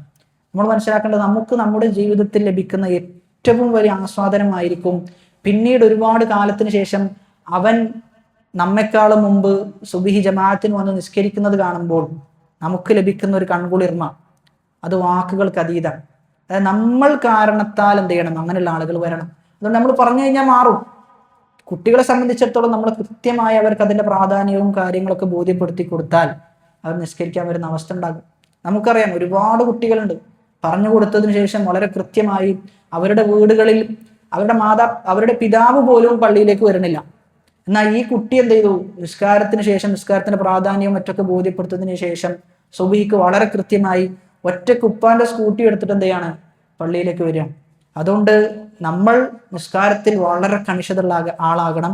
നമ്മൾ നിസ്കാരത്തിൽ ഫർദ് നിസ്കാരത്തിൽ കണിശത ഉണ്ടാകണമെങ്കിൽ സുന്നത്ത് നിസ്കാരത്തിൽ എന്തുണ്ടാകണം, കണിശത ഉണ്ടാകണം. സ്വാഭാവികമായിട്ടും സുന്നത്തിൽ കണിശതയുള്ള ഒരാൾ എന്ത് ചെയ്യൂല, ഫർദ് എന്തായാലും ഒഴിവാക്കൂല. അതായത് സുന്നത്തിന്റെ കണിശത പോയി കഴിഞ്ഞാൽ പതിയെ പതിയെ എന്ത് കുറയും, ഫർദിന്റെ കണിശതയും കുറയും. അത് കുറഞ്ഞു കഴിഞ്ഞാൽ ജീവിതം ആകെ താറുമാറാകും. ജീവിതം നമ്മൾ വിചാരിച്ചതുപോലെ മുന്നോട്ട് പോകൂല. അതുകൊണ്ട് നമ്മൾ ആദ്യം ശരിപ്പെടുത്തേണ്ടത് 5 വഖ്ത് നിസ്കാരം, അതിനുശേഷം നമ്മുടെ റവാത്തിബ് നിസ്കാരം, അതോടൊപ്പം നമ്മൾ ശരിപ്പെടുത്തേണ്ടത് നമ്മുടെ രാത്രി നിസ്കാരം. രാത്രി നിസ്കരിക്കാൻ സാധിക്കുക, എഴുന്നേൽക്കാൻ സാധിക്കുക എന്നുള്ളത് വലിയ തൗഫീഖാണ്. അള്ളാഹുവിൻ്റെ വലിയ തൗഫീഖിനും അനുഗ്രഹത്തിനും പാത്രരായ ആളുകൾക്ക് മാത്രമേ എഴുന്നേൽക്കാൻ പറ്റുള്ളൂ. ആ സമയത്ത് നമുക്ക് എഴുന്നേൽക്കാൻ പറ്റണം. അതാണ് റുജൂലത്ത് എന്ന് പറഞ്ഞു കഴിഞ്ഞാൽ, മാസ്കുലിനിറ്റി എന്ന് പറഞ്ഞു കഴിഞ്ഞാൽ ആ സമയത്ത് എല്ലാവരും കിടന്നുറങ്ങുന്ന സമയത്ത് എഴുന്നേറ്റ് അള്ളാഹുവിൻ്റെ മുന്നിൽ കരയാൻ സാധിക്കുക എന്നുള്ളതാണ്. നമുക്ക് വല്ലാത്ത ഈമാൻ ഉണ്ടാകും. അന്നത്തെ ദിവസത്തിന് മറ്റു ദിവസങ്ങൾക്കില്ലാത്ത പ്രത്യേകത ഉണ്ടാകും, മറ്റു ദിവസങ്ങൾക്കില്ലാത്ത അനുഗ്രഹം ഉണ്ടാകും. പക്ഷെ എഴുന്നേൽക്കുന്ന ആളുകൾ വളരെ തുച്ഛാണ്, വളരെ തുച്ഛാണ്. അവിടെയാണ് നമ്മുടെ ഈമാൻ അളക്കപ്പെടുക, യഥാർത്ഥ മുഅ്മിൻ ആര് എന്ന് അളക്കപ്പെടുക ആ സന്ദർഭത്തിലാണ്. അല്ലാഹു സുബ്ഹാനഹു വ തആല ചോദിക്കുന്നത്, മൻ യസ്അലുനി, എന്നോട് ആരാണ് ചോദിക്കാനുള്ളത്, മൻ യസ്തഗ്ഫിറുനി, എന്നോട് ആരാണ് ഇസ്തിഗ്ഫാറിനെ തേടാനുള്ളത്. പക്ഷെ നമ്മളൊക്കെ എന്ത് ചെയ്യാണ്, കിടന്നുറങ്ങാണ്. അപ്പം ആ സമയത്ത് എഴുന്നേൽക്കാനുള്ള പദ്ധതികൾ നമ്മൾ ആവിഷ്കരിക്കുക തന്നെ വേണം. ഒരുപാട് ആളുകൾ അവരുടെ അനുഭവങ്ങൾ തഹജ്ജുദിലൂടെ അവരുടെ ജീവിതം മാറ്റിമറിക്കപ്പെട്ട അനുഭവങ്ങൾ എന്ത് ചെയ്തിട്ടുണ്ട്, പങ്കുവെക്കുന്നുണ്ട് ഒരുപാട് ആളുകൾ. അപ്പം അങ്ങനെ നമ്മുടെ ജീവിതത്തിൽ നമ്മൾ വരുത്തുന്ന മാറ്റങ്ങളിൽ ഏറ്റവും വലിയ മാറ്റം തഹജ്ജുദ് നിസ്കാരം കൊണ്ടുവരലാണ്. അതുകൊണ്ട് തന്നെ അത് കൊണ്ടുവരാൻ വേണ്ടി ഓരോ ദിവസവും നമ്മൾ പണിപ്പെടേണ്ടതുണ്ട് എന്നുകൂടി സാന്ദർഭികമായി ഓർമ്മപ്പെടുത്താൻ. ഇൻഷാ അല്ലാഹ് അടുത്തൊരു മത്തനിലേക്ക് കൂടി നമ്മൾ പ്രവേശിക്കുകയാണ്.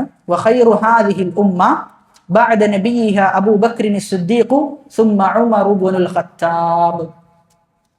ഈ ഉമ്മത്തിലെ ഏറ്റവും ഖൈറായ ആളുകൾ അബൂബക്കർ സിദ്ദീഖ് റളിയല്ലാഹു അൻഹു ആണ്, ശേഷം ഉമർ ഇബ്നുൽ ഖത്താബ് റളിയല്ലാഹു അൻഹു. ആ വിഷയത്തിൽ യാതൊരു അഭിപ്രായ വ്യത്യാസമില്ല. അഹ്ലുസുന്നക്കിടയിൽ ഇത്തിഫാഖായ യോജിച്ച കാര്യമാണ്. ആദ്യം അബൂബക്കർ റളിയല്ലാഹു അൻഹു ആണ്, പിന്നെ ഉമർ ഇബ്നുൽ ഖത്താബ് റളിയല്ലാഹു അൻഹു ആണ്. ഉമർ ഇബ്നുൽ ഖത്താബ് റളിയല്ലാഹു അൻഹുവിന്റെ വിഷയത്തിലും അബൂബക്കർ റളിയല്ലാഹു അൻഹുവിന്റെ വിഷയത്തിലൊക്കെ ഒരുപാട് ഫضലുകൾ വന്നിട്ടുണ്ട്. അബൂബക്കർ സിദ്ദീഖ് റളിയല്ലാഹു അൻഹുവിന്റെ കരങ്ങളിലൂടെയാണ് അശറത്തുൽ മുബശ്ശിരീൻ 10 ആളുകൾ സ്വർഗത്തിലേക്ക് പ്രവേശിപ്പിക്കപ്പെട്ട 10 ആളുകളുണ്ട്. അവരിൽ 9 ആളുകളും അബൂബക്കർ സിദ്ദീഖ് റളിയല്ലാഹു അൻഹുവിന്റെ ഫضൽ, അബൂബക്കർ സിദ്ദീഖ് റളിയല്ലാഹു കരങ്ങളിലൂടെയാണ് ഇസ്ലാം സ്വീകരിച്ചതെന്ന്.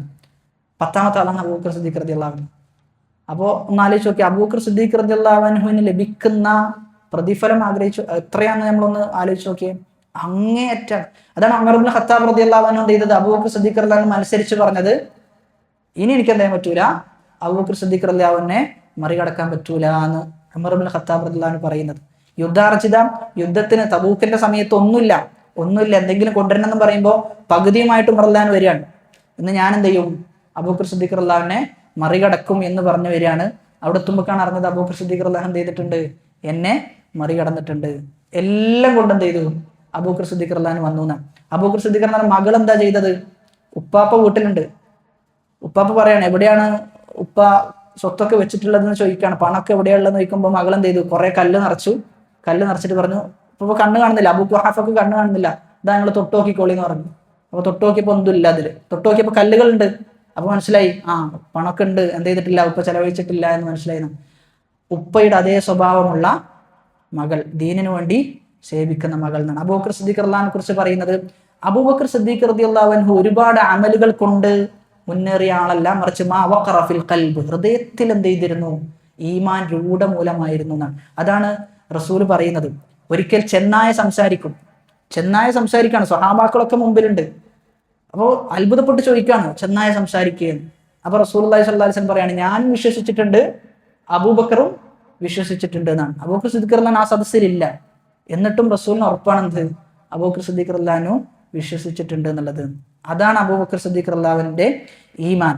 ഉമർ ഇബ്നുൽ ഖത്താബ് റളിയല്ലാഹു അൻഹുവിനെ കുറിച്ച് പറയുകയാണെങ്കിലും, ഉമർ ഇബ്നുൽ ഖത്താബ് റളിയല്ലാഹു അൻഹു ചില അഭിപ്രായങ്ങൾ പറയും, ആ അഭിപ്രായത്തോട് യോജിച്ചിട്ടാണ് ഖുർആൻ എന്ത് ചെയ്യാ പറയാന്നാണ്. പല സന്ദർഭത്തിലും അങ്ങനെ ഉണ്ടായിട്ടുണ്ട്. ഉമർ ഇബ്നുൽ ഖത്താബ് റളിയല്ലാഹു അൻഹു വളരെ ധീരനാണ്. ഉമർ ഇബ്നുൽ ഖത്താബ് റളിയല്ലാഹു അൻഹുവിന്റെ ഹിജ്റയുടെ സന്ദർഭം വിവരിക്കുന്ന ചരിത്രകാരന്മാർ പറയുന്നുണ്ട്. ഹിജ്റക്ക് എങ്ങനെയാ പോവുക, ഉമർലാൻ പറയാണ്, നിങ്ങളുടെ കൂട്ടത്തിൽ ആർക്കെങ്കിലും യത്തീമുകളാകണം എന്ന ആഗ്രഹമുണ്ടെങ്കിൽ എന്ത് ചെയ്യാ, ഞാൻ ഹിജ്റക്ക് പോകുന്ന സന്ദർഭത്തിൽ അവിടെ തടയാൻ വേണ്ടിയിട്ട് എന്ത് ചെയ്യണം, നിങ്ങൾ ഉണ്ടാകണം, എങ്കിൽ നിങ്ങൾക്ക് എന്ത് ചെയ്യാൻ പറ്റും, അത് നിങ്ങൾക്ക് നേരിട്ട് കാണാൻ പറ്റുന്നതാണ്. അത്ര ധീരതയോട് കൂടിയിട്ടാണ് ഉമർ റളിയല്ലാഹു അൻഹു ഹിജ്റ പോയതെന്നാണ്. ഉമർ റളിയല്ലാഹു അൻഹു തൻ്റെ കൂട്ടുകാരൻ, തൻ്റെ സ്വാഹിബ് ഹിദായത്തിലാകണമെന്ന് അതിയായി ആഗ്രഹിക്കുന്ന ആളാണ്. നമ്മൾ നമ്മുടെ കൂടെയുള്ള ഒരാൾ ഹിദായത്തിൽ എത്തണമെന്ന് അതിയായി ആഗ്രഹിക്കണം എന്നുള്ളതാണ്. ഉമർ റളിയല്ലാഹു അൻഹു ഹിജ്റ പോകുന്ന സന്ദർഭത്തിൽ, മദീനയിലേക്ക് ഹിജ്റ പോകുന്ന സന്ദർഭത്തിൽ 3 ആളുകളുണ്ട്.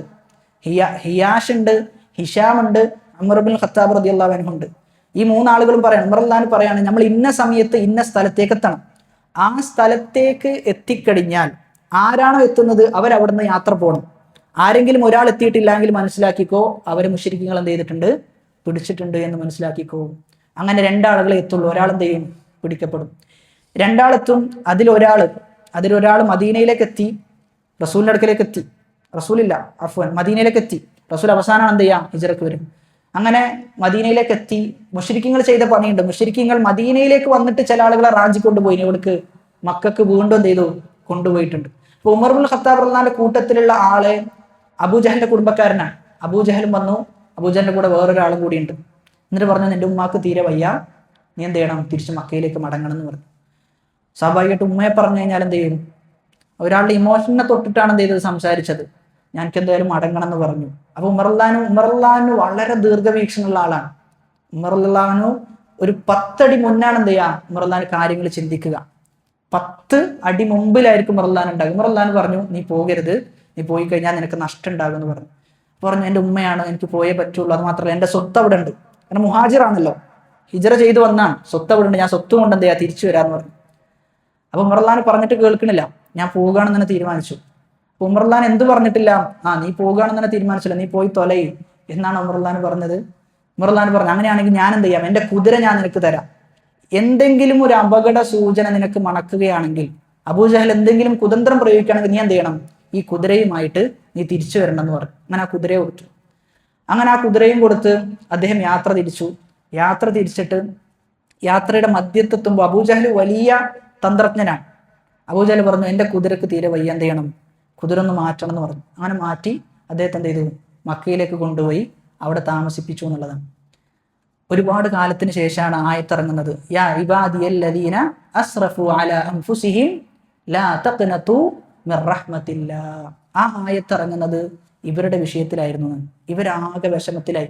കാരണം ഹിജ്റ എന്ന് പറഞ്ഞു കഴിഞ്ഞാൽ ഒരാൾക്ക് ലഭിക്കുന്ന ഏറ്റവും വലിയ ശ്രേഷ്ഠതയാണ്. മുഹാജിരികളാണ് അൻസാരികളെക്കാളും ശ്രേഷ്ഠതയുള്ള ആളുകൾ. പക്ഷേ ഹിജ്റ പോയി എന്നിട്ട് അവിടുന്ന് എന്ത് ചെയ്യാണ്, തിരിച്ചു വരികയാണ്, കുഫറിന്റെ രാജ്യത്തിലേക്ക് വരികയാണ്. ഉമർ റളിയല്ലാഹു ഈ ആയത്തിറങ്ങിയ സന്ദർഭത്തിൽ ഉമർ റളിയല്ലാഹു കത്തെഴുതിയെന്നാണ്, നിങ്ങൾ എന്ത് ചെയ്യണം, തിരിച്ചു വരണം, അള്ളാന്റെ റഹ്മത്ത് ബാക്കിയുണ്ട്, അള്ളാന്റെ റഹ്മത്ത് എന്ത് ചെയ്തിട്ടില്ല, പോയിട്ടില്ല, നിങ്ങൾ എന്തായാലും തിരിച്ചു വരണം എന്ന് പറഞ്ഞ് കത്തെഴുതുകയും തിരിച്ചു വന്നു എന്നുള്ളതാണ്. ഉമർ റളിയല്ലാഹുവിന്റെ സാഹോദര്യം നോക്കിയേ, ഇസ്ലാമിന്റെ സാഹോദര്യത്തിന്റെ ഉത്തമ ഉദാഹരണമാണ്. കാലങ്ങൾക്ക് ശേഷവും തൻ്റെ കൂട്ടുകാരൻ അവൻ എന്ത് ചെയ്യണം, ഇസ്ലാമിന്റെ മാധുര്യം നുകരണം, ഇസ്ലാമിന്റെ യഥാർത്ഥ സ്ഥലത്തിലേക്ക് തന്നെ തിരിച്ചു വരണം എന്ന് പറഞ്ഞുകൊണ്ട് നസീഹത്ത് കൊടുക്കുകയാണ്. അപ്പൊ അങ്ങനെ ആയിരിക്കണം പരസ്പരം മുസ്ലിമീങ്ങൾ തമ്മിൽ എന്നുള്ളതാണ്. അപ്പൊ ഉമർ ഇബ്നുൽ ഖത്താബ് റളിയല്ലാഹു അൻഹു ആണ് രണ്ടാമത്തേതായിട്ട് ശ്രേഷ്ഠനായ സ്വഹാബികളുടെ കൂട്ടത്തിൽ ഉൾപ്പെട്ടിട്ടുള്ളത്. ശേഷം സുമ്മ ഉസ്മാൻ ഇബ്നു അഫ്ഫാൻ. നുഖദ്ദിമു ആഹുലാഹി സലാസ. ഈ പറയുന്ന മൂന്നാളുകളെ നമ്മൾ മുന്തിക്കും. കമാ ഖദ്ദമഹും അസ്ഹാബു റസൂലില്ലാഹി സ്വല്ലല്ലാഹു അലൈഹി വസല്ലം ലം യഖ്തലിഫു ഫീ ദാലിക്. ഈ വിഷയത്തിൽ അവർ എന്ത് ചെയ്തിട്ടില്ല, അഭിപ്രായ വ്യത്യാസത്തിലായിട്ടില്ല. അപ്പോൾ ഉമർ റളിയല്ലാഹുവിന് ശേഷം ഉസ്മാൻ ഇബ്നു അഫ്ഫാൻ റളിയല്ലാഹു അൻഹു ആണ്. ഇവിടെ നമ്മൾ മനസ്സിലാക്കേണ്ടത് ഉസ്മാൻ റളിയല്ലാഹു അൻഹുവിന്റെ വിഷയത്തിലും അലി ഇബ്നു അബീ താലിബ് റളിയല്ലാഹു അൻഹുവിന്റെ വിഷയത്തിലും ഖിലാഫുണ്ട്. ആരാണ് ഏറ്റവും ശ്രേഷ്ഠൻ എന്ന വിഷയത്തിൽ. പക്ഷെ പ്രബലമായ അഭിപ്രായം ഉസ്മാൻ റളിയല്ലാഹു അൻഹു എന്ന് തന്നെയാണ്. ഉസ്മാൻ റളിയല്ലാഹു അൻഹു തന്നെയാണ് ഏറ്റവും ശ്രേഷ്ഠൻ. അലി റളിയല്ലാഹു അൻഹുവിന്റെ വിഷയത്തിലും എന്ത് ചെയ്തിട്ടുണ്ട്, ഒരുപാട് ശ്രേഷ്ഠതകൾ ഉദ്ധരിക്കപ്പെട്ടിട്ടുണ്ട്, സംശയമില്ല. എന്നാൽ അതേ സമയത്ത് അലി റളിയല്ലാഹു അൻഹുവിന്റെ വിഷയത്തിലാണ് ഏറ്റവും കൂടുതൽ ദഈഫായ ഹദീസുകളും മൗളൂആയ ഹദീസുകളും ഉണ്ടാക്കപ്പെട്ടതെന്നാണ്. ആരെ പണിയാണത്? ഷിയാക്കളെ പണി, റാഫിലിയാക്കളെ പണിയാണ്. ഷിയാക്കളെ സംബന്ധിച്ചിടത്തോളം അബൂബക്കർ റളിയല്ലാഹു അൻഹുവിനെയും ഉമർ ഇബ്നുൽ ഖത്താബ് റളിയല്ലാഹു അൻഹുവിനെയും ചെറുതാക്കാൻ കിട്ടുന്ന സന്ദർഭങ്ങൾ എപ്പോഴൊക്കെ അവർക്ക് ലഭിക്കുന്നുണ്ടോ അതൊക്കെ അവർ ഉപയോഗപ്പെടുത്തിയിരുന്നു എന്നാണ്. ഈ അടുത്ത് അബ്ദുൽ അസീസ് അൽ ഷെയ്ഖ് റഹിമഹുല്ലാ അദ്ദേഹം മരണപ്പെട്ടപ്പോൾ ചില ആളുകൾ പറഞ്ഞെന്തെന്നറിയാം, അബൂബക്കർ റളിയല്ലാഹു അൻഹുവിന്റെ കൂടെയും ഉമർ ഇബ്നുൽ ഖത്താബ് റളിയല്ലാഹു അൻഹുവിന്റെ കൂടെയും ആലു ഷെയ്ഖിനെ സ്വർഗത്തിൽ ആലു ഷെയ്ഖിനെ ഉയർത്തെഴുന്നേൽപ്പിക്കുമാറാകട്ടെ, അല്ലെങ്കിൽ അവരുടെ കൂടെ ആക്കുമാറാകട്ടെ എന്ന് പറഞ്ഞ് പ്രാർത്ഥിക്കാൻ. അതിന്റെ ലക്ഷ്യം എന്താ? ഷിയാക്കളാ പ്രാർത്ഥിക്കുന്നത്. അബൂബക്കർ റളിയല്ലാഹു അൻഹു ഉമർ റളിയല്ലാഹു അൻഹു അവരെ സംബന്ധിച്ചിടത്തോളം എന്താ? അവിശ്വാസികളാണ് അവരെ സംബന്ധിച്ചിടത്തോളം. അപ്പൊ അവരുടെ കൂട്ടത്തിൽ ആരെ ഉൾപ്പെടുത്തണം? ആലു ഷെയ്ഖിനെ ഉൾപ്പെടുത്തണം എന്നുള്ളതാണ്. ഒരു അഹ്ലുസുന്നയിലെ ആളുകൾ കാണുമ്പോൾ അതിനെന്താ മറുപടി കൊടുക്കുക? ആമീൻ എന്നാ മറുപടി കൊടുക്കുക. എന്നൊരു ഷീ കണ്ടാലോ ആമീൻ തന്നെയാണ് അതിന് മറുപടി കൊടുക്കുക. അള്ളാഹു കാത്തുരക്ഷിക്കുമാറാകട്ടെ.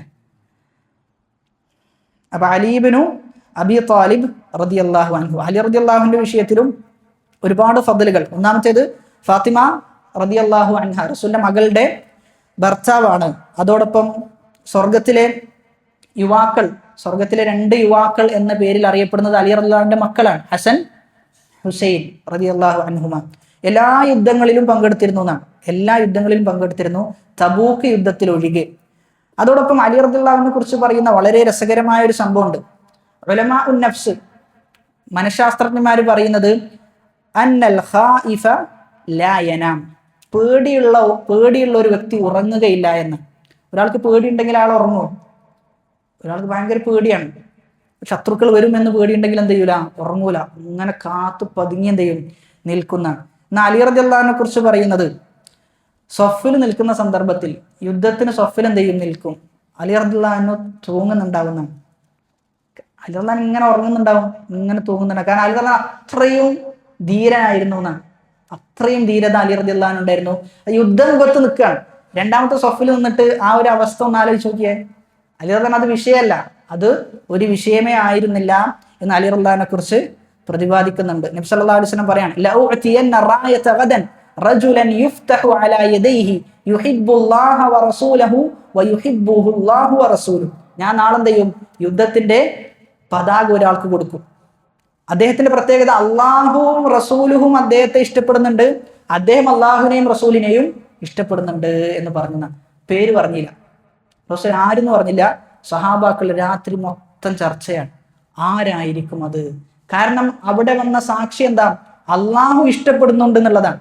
സഹാബാക്കൾ എല്ലാ ആളുകളും അള്ളാഹിനെ ഇഷ്ടപ്പെടുന്നുണ്ട്, പക്ഷെ അള്ളാഹുവിന്റെ ഇഷ്ടം അത് നേരിട്ട് റസൂൽ പറയാം. അപ്പൊ ആരായിരിക്കും എന്നുള്ളത് രാത്രി മൊത്തം ചർച്ച ചെയ്തു എന്നാണ്. പിറ്റേന്നാണ് അറിയുന്നത് അതാരാണ്? അലി ഇബ്നു അബീ താലിബ് റളിയല്ലാഹു അൻഹു. ഇനി അടുത്തത് സുബൈർ റളിയല്ലാഹു അൻഹുവിനെ കുറിച്ചാണ് അടുത്തത് പറയുന്നുള്ളത്. സുമ്മ ബഅദ ആഹുലാഹി അസ്സലാസ. ഈ മൂന്നാളുകൾക്ക് ശേഷം, ഈ പറയുന്ന മൂന്നാളുകൾക്ക് ശേഷം അബൂബക്കർ, അതേപോലെ തന്നെ ഉമർ, ഉസ്മാൻ, അലി, ഈ പറയുന്ന ആളുകൾക്കൊക്കെ ശേഷം വരുന്നത് അസ്ഹാബുശൂറ അൽ ഖംസ. അസ്ഹാബുശൂറ അൽ ഖംസ, ഷൂറയുടെ ആളുകൾ എന്നാണ്. അസ്ഹാബുശൂറ എന്ന് പറഞ്ഞു കഴിഞ്ഞാൽ ഉമർ ഇബ്നുൽ ഖത്താബ് റളിയല്ലാഹു അൻഹു തന്റെ മരണത്തിന് ശേഷം ആരാണ് ഖലീഫയാകേണ്ടത് എന്നതിനു വേണ്ടി ഒരു കുറച്ച് ആളുകളെ തിരഞ്ഞെടുക്കുന്നുണ്ട്. ആ തിരഞ്ഞെടുക്കപ്പെട്ട ആളുകളാണ് ആര്? അസ്ഹാബു ഷൂറ. അപ്പൊ ഈ പറയുന്ന ഖലീഫമാര് കഴിഞ്ഞാൽ ഏറ്റവും അഫ്ളലായ ആളുകൾ ഈ പറയുന്ന അസ്ഹാബു ഷൂറയാണ്. അതിൽപ്പെട്ട ആളാണ് സുബൈർ, അബ്ദുറഹ്മാൻ ബിൻ ഔഫ്, സഅദ്. ഇവരുടെയൊക്കെ ചരിത്രത്തിലൊക്കെ വളരെ പ്രസിദ്ധമായ ചില സംഭവങ്ങളൊക്കെ ഉണ്ട്. അത് നമ്മൾ വിവരിക്കുന്നില്ല ഇൻഷാ അല്ലാഹ്, അതിന് സമയം വളരെ കുറവാണ്. കുല്ലുഹും യസ്ലുഹു ലിൽ ഖിലാഫ വകുല്ലുഹും ഇമാം. എല്ലാ ആളുകളും ഖിലാഫത്തിന് അർഹരാണ്, എല്ലാ ആളുകളും ഇമാമീങ്ങളുമാണ്.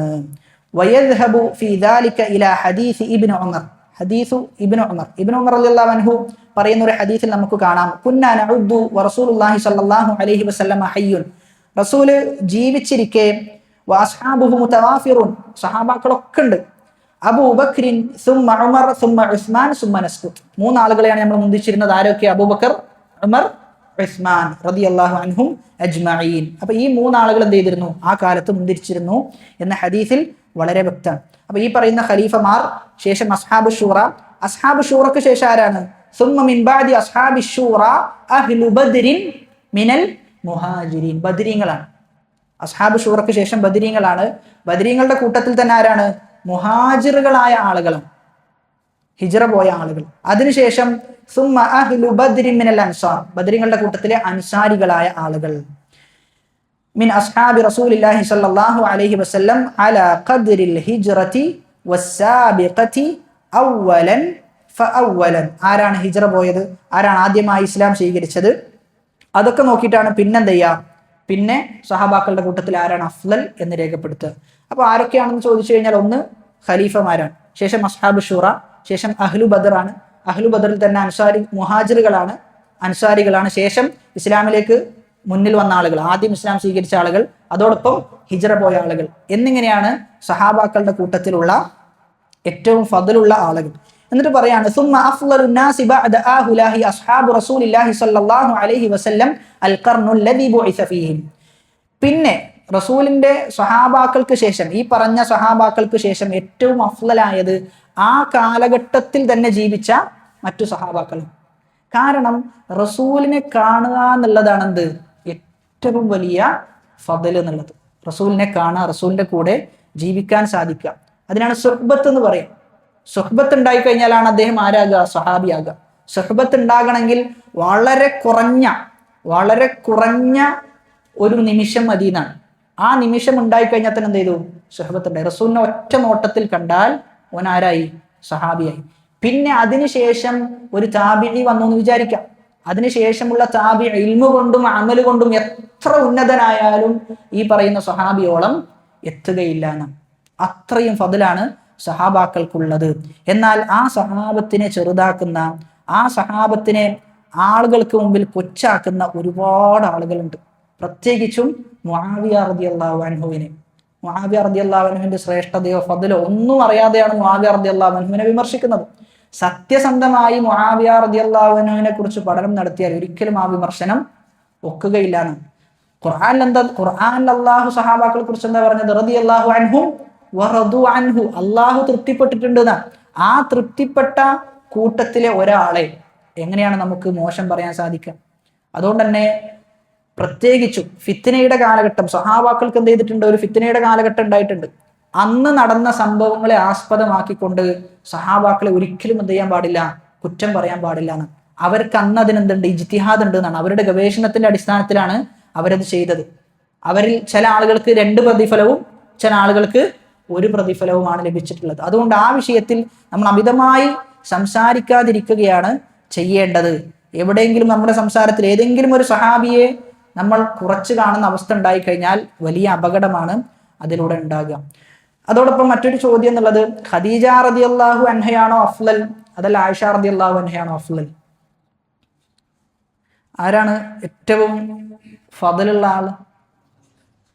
ശൈഖുൽ ഇസ്ലാം ഇബ്നു തൈമിയ്യ റഹിമഹുല്ലാഹ് പറയുന്നത് ആയിഷ റളിയല്ലാഹു അൻഹയാണ് ഇസ്ലാമിന്റെ അവസാനം നോക്കുകയാണെങ്കിൽ ഏറ്റവും അഫ്ളൽ ആയിഷ റളിയല്ലാഹു അൻഹയാണ്. എന്നാൽ ഇസ്ലാമിന്റെ തുടക്ക കാലഘട്ടം നോക്കുകയാണെങ്കിൽ ഏറ്റവും അഫ്ളൽ ഖദീജ റളിയല്ലാഹു അൻഹയാണ് എന്ന് സ്ഥിരപ്പെടുത്തുന്നതായി നമുക്ക് കാണാൻ സാധിക്കും. അതോടൊപ്പം തന്നെ സുഹബത്തിന്റെ വിഷയത്തിൽ, സഹാബാക്കളുടെ വിഷയത്തിൽ നമ്മൾ ശ്രദ്ധിക്കേണ്ട മറ്റു ചില കാര്യങ്ങൾ എന്നുള്ളത്, ഇഖ്വാനികളായ ആളുകൾ, ഇഖ്വാനികളായ ജമാഅത്തെ ഇസ്ലാമിയുടെ ആശയങ്ങളൊക്കെ ഉൾക്കൊള്ളുന്ന ആളുകൾ സഹാബാക്കളെ നിശിതമായി വിമർശിക്കാറുണ്ട്.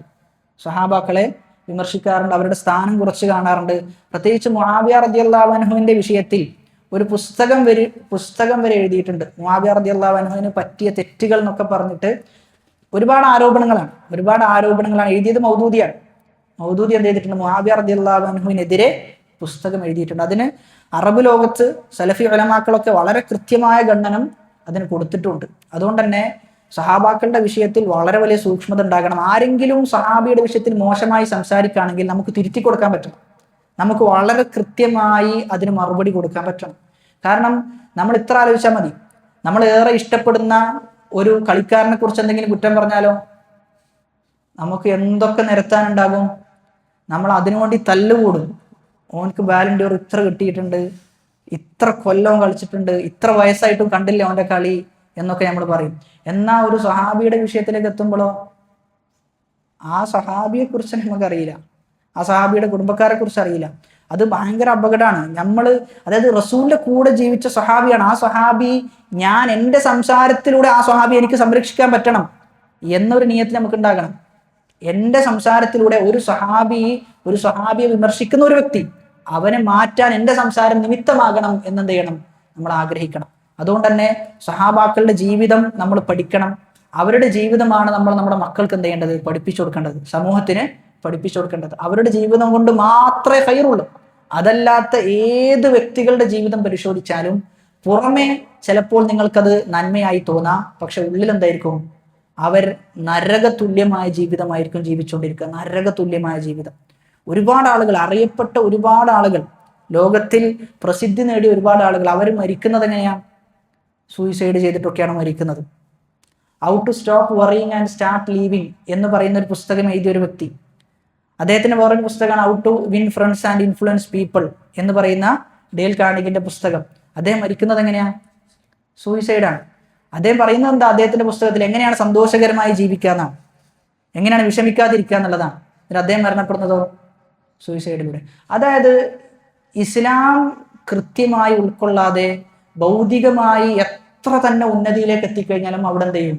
നമ്മൾക്ക് അപജയം സംഭവിക്കും. അവിടെയാണ് നമ്മൾ മുസ്ലിമായി എന്നതിൻ്റെ പേരിൽ നമ്മൾ അഭിമാനം കൊള്ളാൻ നമുക്ക് സാധിക്കുക. വല്ലാത്തൊരു അഭിമാന നിമിഷമാണത്. അൽഹംദുലില്ലാഹ്. ഇനി അടുത്തത് വസ്സംഉ വത്വാഅ ലിൽ അഇമ്മത്തി വഅമീരിൽ മുഅ്മിനീന അൽ ബർരി വൽ ഫാജിർ വമൻ വലിയൽ ഖിലാഫ. വസ്സംഉ വത്വാഅ, അനുസരിക്കണം, കേൾക്കണം. ആരെ? ലിൽ അഇമ്മത്തി വഅമീരിൽ മുഅ്മിനീൻ, ഇമാമുമാരെ, മുസ്ലിമീങ്ങളായ ഭരണാധികാരികളെ. അൽ ബർരി വൽ ഫാജിർ, അത് നന്മ ചെയ്യുന്നവരാകട്ടെ തിന്മ ചെയ്യുന്നവരാകട്ടെ. വമൻ വലിയൽ ഖിലാഫ, ഖിലാഫത്തിന് ആരാണോ വന്നിട്ടുള്ളത് അദ്ദേഹത്തെ നമ്മൾ അംഗീകരിക്കണം. വജ്തമഅ അന്നാസു അലൈഹി, ജനങ്ങളൊക്കെ അദ്ദേഹത്തെ അംഗീകരിച്ചിട്ടുണ്ട്. വറദൂ ബിഹി, അദ്ദേഹത്തിൽ തൃപ്തിപ്പെട്ടിട്ടുണ്ട്. അപ്പൊ ഈ മത്നിൽ പറയുന്നത് ഖിലാഫത്ത് ഏറ്റെടുത്ത് ജനങ്ങളൊക്കെ അംഗീകരിച്ച ഒരു വ്യക്തിത്വം, ആ വ്യക്തിത്വത്തെ നമ്മൾ എന്ത് ചെയ്യണം? അംഗീകരിക്കണം, ഖലീഫയായി അംഗീകരിക്കേണ്ടതുണ്ട്.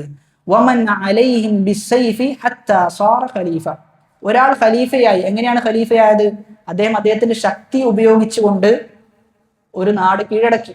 അങ്ങനെ കീഴടക്കി ഖലീഫയായാൽ പോലും അദ്ദേഹത്തെയും എന്ത് ചെയ്യേണ്ടതുണ്ട്? നമ്മൾ അനുസരിക്കേണ്ടതുണ്ട്. വിശദീകരണം വരും കേട്ടോ. വസുമ്മിയ അമീറൽ മുഅ്മിനീൻ വൽ ഗസ്വു മാദിൻ മഅൽ അമീരി ഇലാ യൗമിൽ ഖിയാമത്തി അൽ ബർരി വൽ ഫാജിർ. നന്മ ചെയ്യുന്ന ഭരണാധികാരിയാകട്ടെ തിന്മ ചെയ്യുന്ന ഭരണാധികാരിയാകട്ടെ, ഖിയാമത്ത് നാൾ വരെ അദ്ദേഹത്തിനോടൊപ്പം അദ്ദേഹം യുദ്ധത്തിന് വേണ്ടി പുറപ്പെടാണെങ്കിൽ നമ്മളും ചെയ്യണം, യുദ്ധത്തിന് വേണ്ടി പുറപ്പെടണം. ലാ യുത്രകു വഖിസ്മത്തുൽ ഫൈഇ വഇഖാമത്തുൽ ഹുദൂദി ഇലൽ അഇമ്മത്തി മാദിൻ ലൈസ ലിഅഹദിൻ അൻ യത്അന അലൈഹിം വലാ യുനാസിഉഹും.